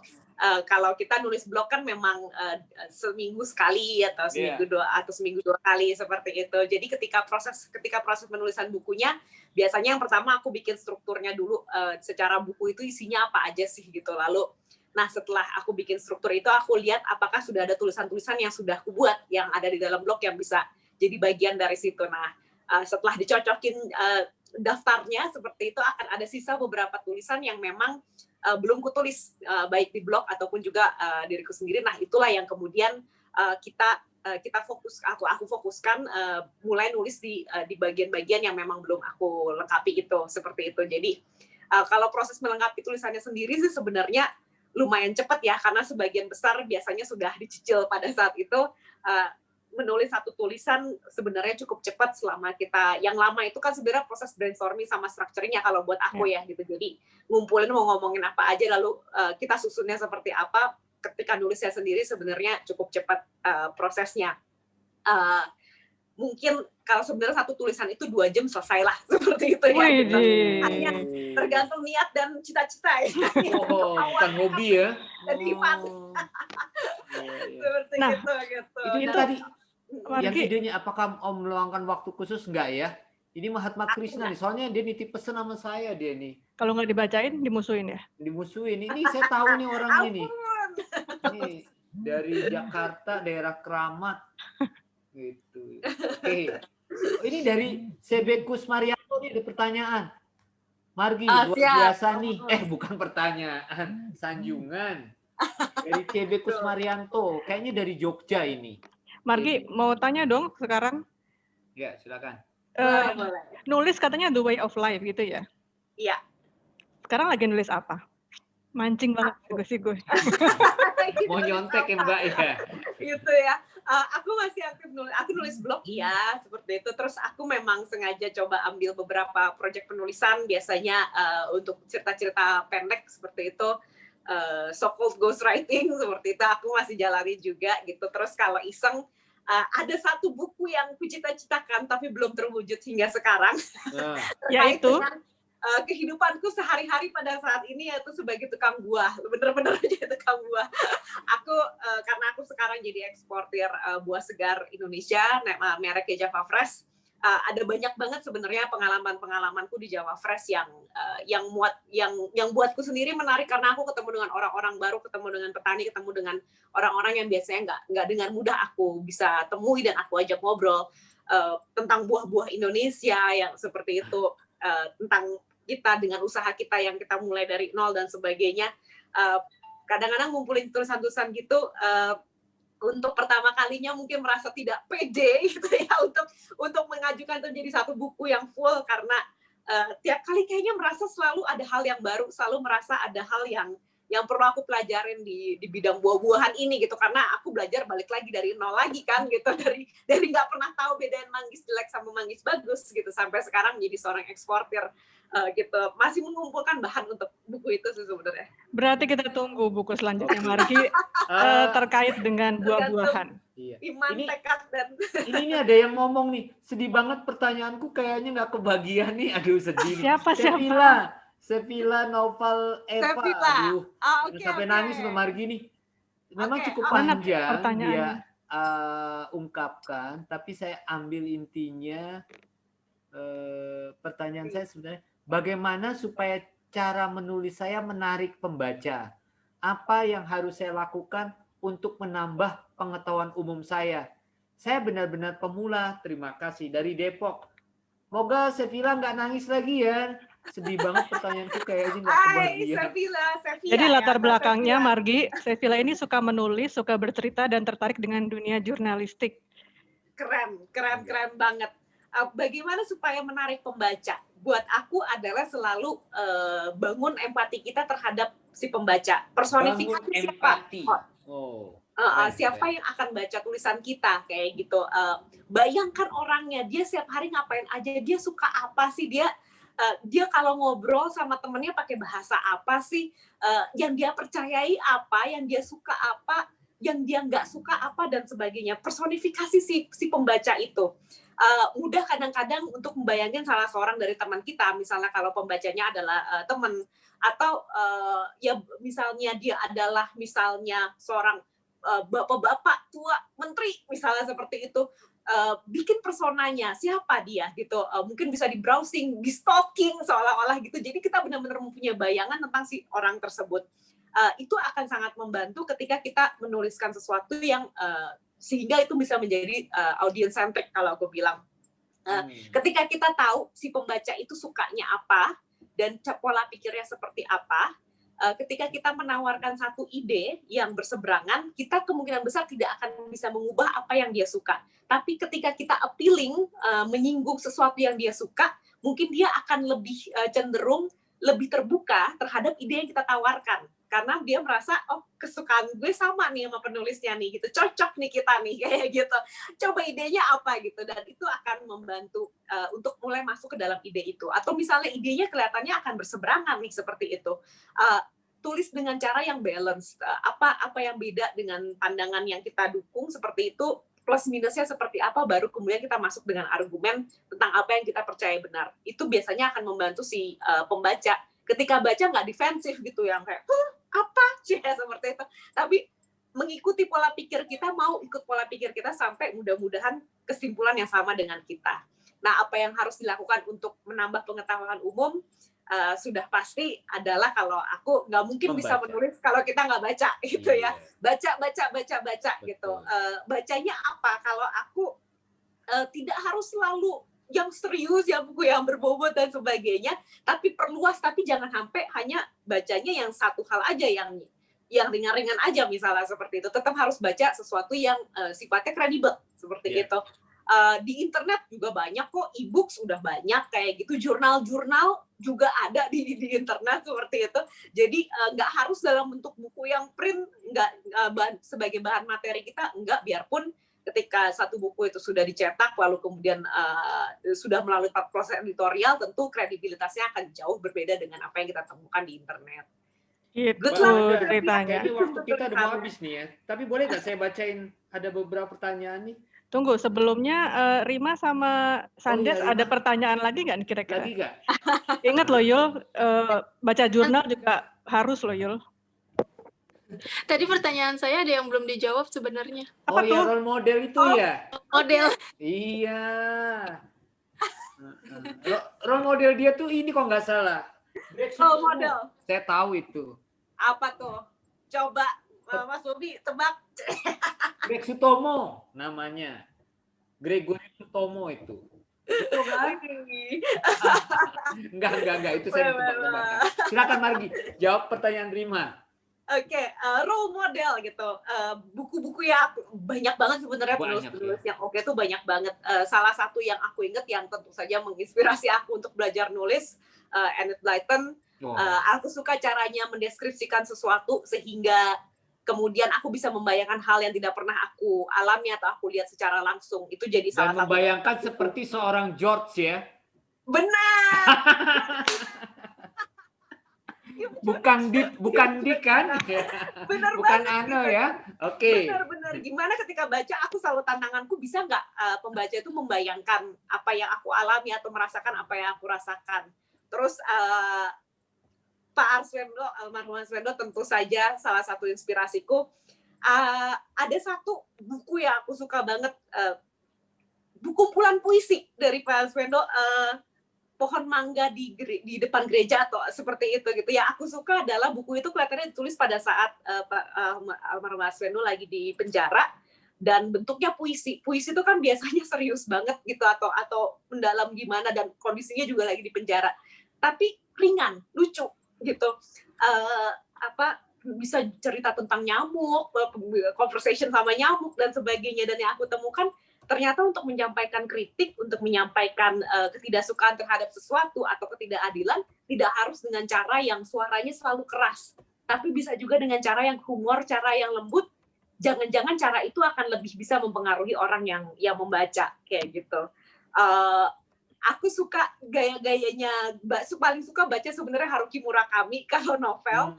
Biarpun gaya bahasanya sangat jauh denganku, tapi itu sesuatu yang aku appreciate, bagaimana bisa menciptakan hal-hal yang aneh yang kelihatannya tidak masuk akal, terkesan masuk akal di dalam buku, dan kaitannya inspirasinya atau geraknya itu selalu yang aku suka adalah protagonisnya selalu orang biasa-biasa aja, orang yang nggak sukses-sukses amat, orang yang nggak pinter-pinter amat, orang yang nggak ganteng-ganteng atau nggak cantik-cantik amat. Tapi setiap orang ini punya cara pikir yang berbeda, punya keistimewaannya sendiri dalam hidup, dan itu yang aku coba tekankan gaya bahasanya beda dengan Haruki Murakami, tapi itu yang coba aku tekankan juga dalam tulisanku, si kita-kita ini nih gitu, anak-anak yang biasa-biasa aja ini nih gitu, sebenarnya juga punya cerita yang bisa menggerakkan orang lain untuk melakukan sesuatu. Itu Rima, jadi harus mulai itu. Sorry Rima, sampai Sandes masih ada terakhir Jawabannya. Apa? Sandes, ada pertanyaan? Terima kasih. Cukup? Terima kasih Rima. Cukup, Pak.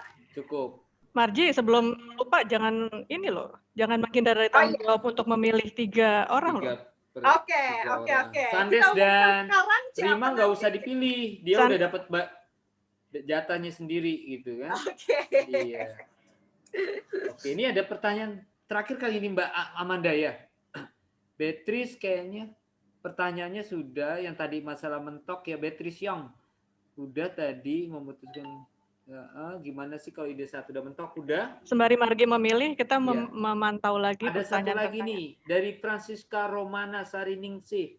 Bagaimana cara mengatasi malas nulis padahal ide ada segudang bahkan 4 gudang. Wah, gimana nih udah bergudang-gudang ide tapi malas nulis nih Margi. Kalau aku kuncinya adalah kadang-kadang idenya banyak tapi ketika mau nulis menulis apa ya kayak gitu. Kalau aku adalah selalu belahlah si menulis itu menjadi proses-proses yang jauh lebih kecil, proses-proses yang gampang gitu. Kalau sekarang udah punya ide, catat aja dulu idenya apa aja. Nggak harus berurutan, nggak harus sesuai dengan, nggak harus dipikirin ini masuk apa enggak, nyambung apa enggak, sampah apa enggak, ditulis aja dulu semuanya. Si ide segudang itu. Bulatan-bulatan, bintang-bintang, awan-awan, apa aja gitu, dituangkan aja dulu dalam saya dulu ya. Tulis aja dulu gitu. Itu proses pertama. Proses keduanya, oke, idenya udah kebuah, udah tampil di kertas semuanya seperti itu. Mulai diurutin mana yang masuk, mana yang enggak gitu. Kalau yang masuk kira-kira habis ini saya mau ngomongin apa hal yang paling menarik. Kalau aku paling suka adalah aku mengurutkan dari hal yang paling menarik sampai hal yang paling tidak menarik. Bahkan kalaupun misalnya feature, biasanya pun aku tetap pakai pola itu gitu di dalam tulisannya. Mana yang paling menarik, mana yang paling pingin aku sampaikan pada pembaca terlebih dahulu. Itu kalau misalnya tulisannya bentuknya personal essay baru ditulis. Kalau misalnya bentuknya struktur novel, disusun aja lewat plotnya, mana ini masuk plot mana, yang bagian ini masuk plot mana, yang ini masuk plot mana, saya mau cerita ini di bagian mana dan sebagainya. Baru setelah itu ditulis satu bagian ke satu bagiannya. Tulis kata pembuka dulu deh gitu, tulis ucapan terima kasih dulu deh gitu, atau tulis kalimat pertamanya dulu deh gitu. Jadi kalau aku selalu kita belah dari proses-proses yang kecil sehingga si menulis itu nggak jadi satu hal yang besar, menyeramkan, sulit dan panjang waktunya. Wah, kalau udah mulai nulis bakal sampai 2 tahun lagi nih gitu, nggak bisa ngerjain hal-hal yang lain. Kita belah proses-prosesnya. Setelah ngeluarin kertasnya isinya semua ide-ide, abis itu mau istirahat ya bisa-bisa aja, tapi prosesnya sebenarnya gerak. Kita udah mulai nulis gitu, dan kalau sesuatu kita udah mulai, kita selalu bisa maju ke langkah-langkah selanjutnya. Keren sekali Margi. Aduh. Jadi kuncinya itu nulis aja, gitu kan? Jadi ide. Ya, ayo kita tulisannya. Dulu masalah, apalagi udah keren gitu ya, udah punya ide bergudang-gudang tadi. Ya. Ide jangan sampai hilang ya Margi ya. Kalau saya istilahkan tuh ide kan, iya, susah kalau ide tuh jatuh dari langit mesti segera ditangkap kan Margi ya. Nah, benar banget. Mas Muka udah menghilang ya? Ya, belum di dada-dada. Terima kasih ya Mas Muka. Wah, udah nggak ada nih. Terima kasih Om Muka. Kita panggil Om Muka, besok kita dijitak lihat aja. Oke. Margi udah bisa memilih 3 orang? Dan sambil Margi memilih, udah sambil memilih, kita sampaikan dulu kepada teman-teman siapa sih Mbak Amanda? Next-nya siapa ya? Mas Denal bisa ditampilin nggak? Siapakah pembicara berikutnya di dalam ngobrol proses kreatif penulis penerbit buku Kompas yang ketiga? Teng ing, Mas Denal.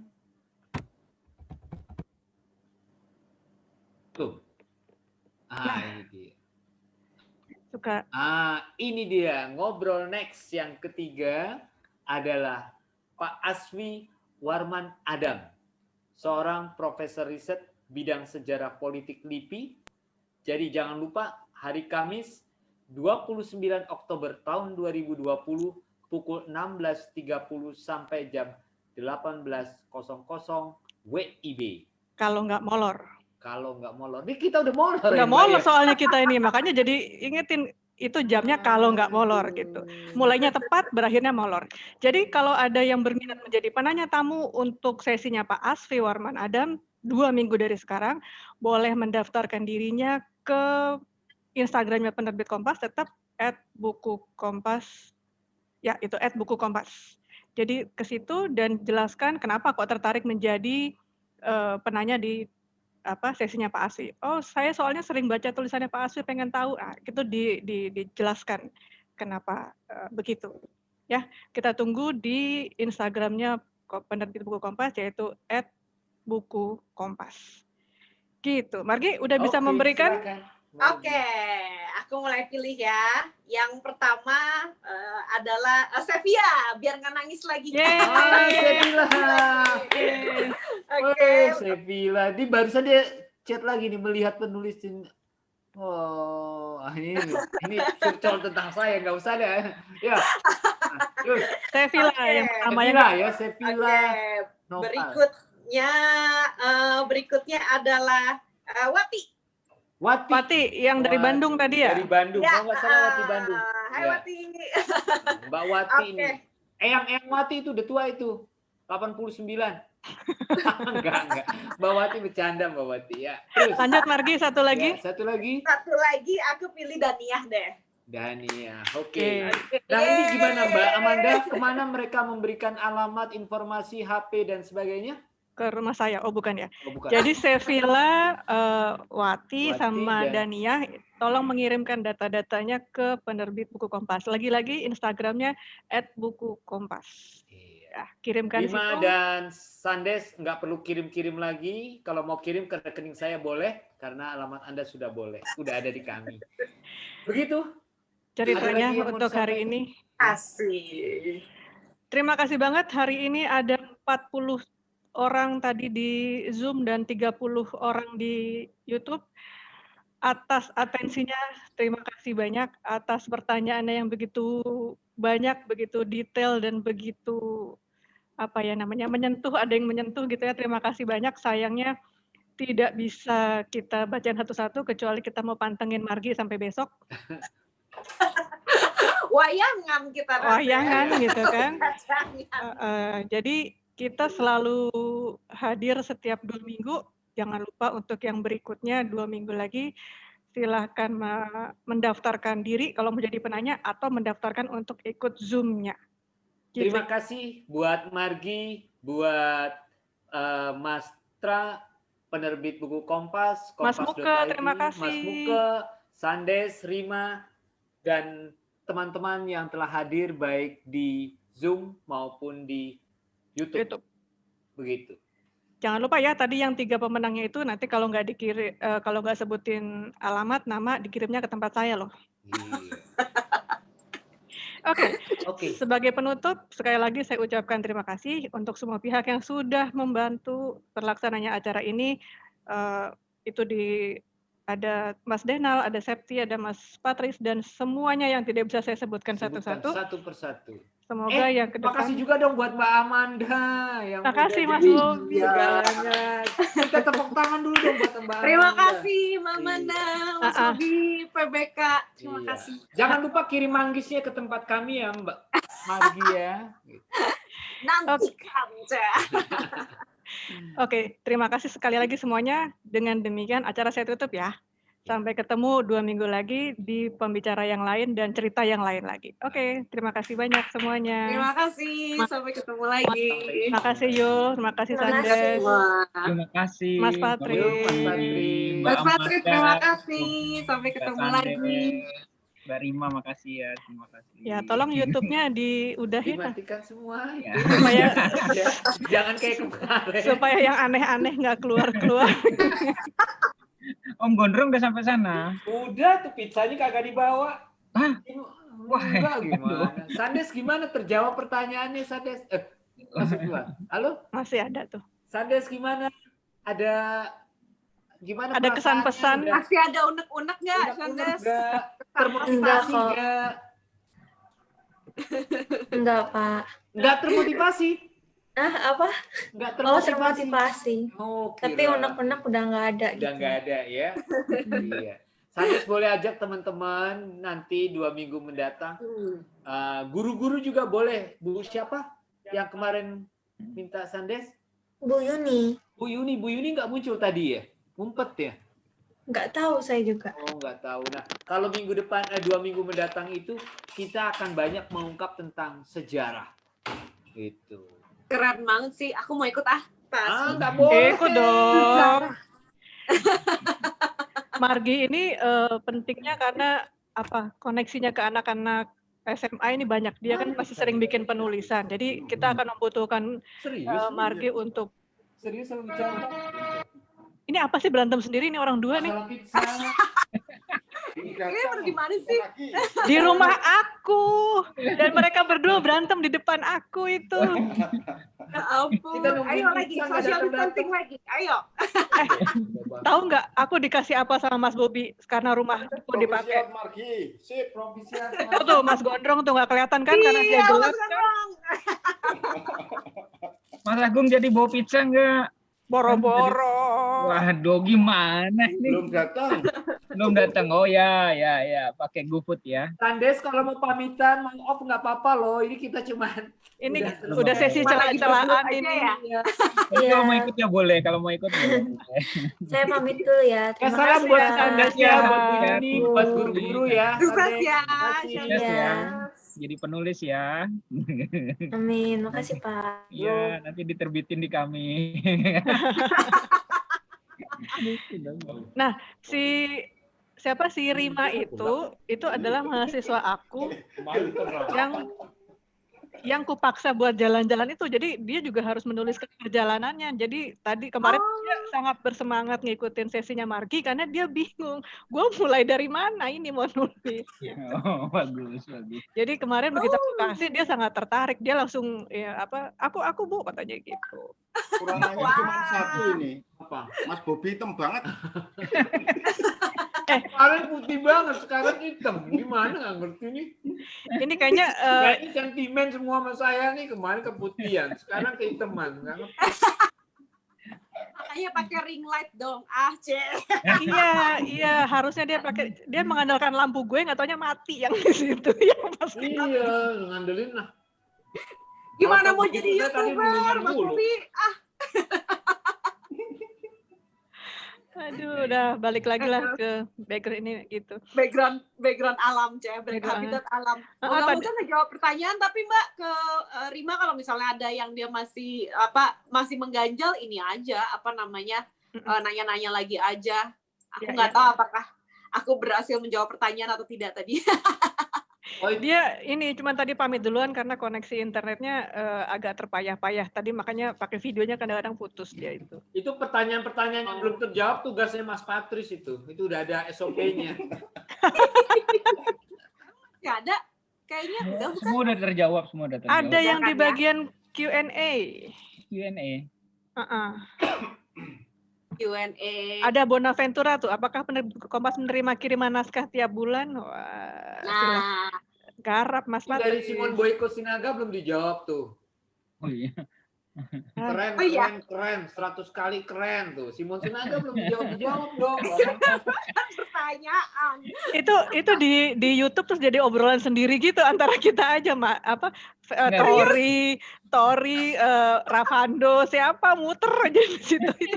Aduh. CB Kusmarianto tadi juga udah saya baca itu pertanyaannya kan. Margi luar biasa. Pertanyaan apa pernyataan? CB Kusmarianto tuh dari Jogja. Kalau nggak salah alamatnya di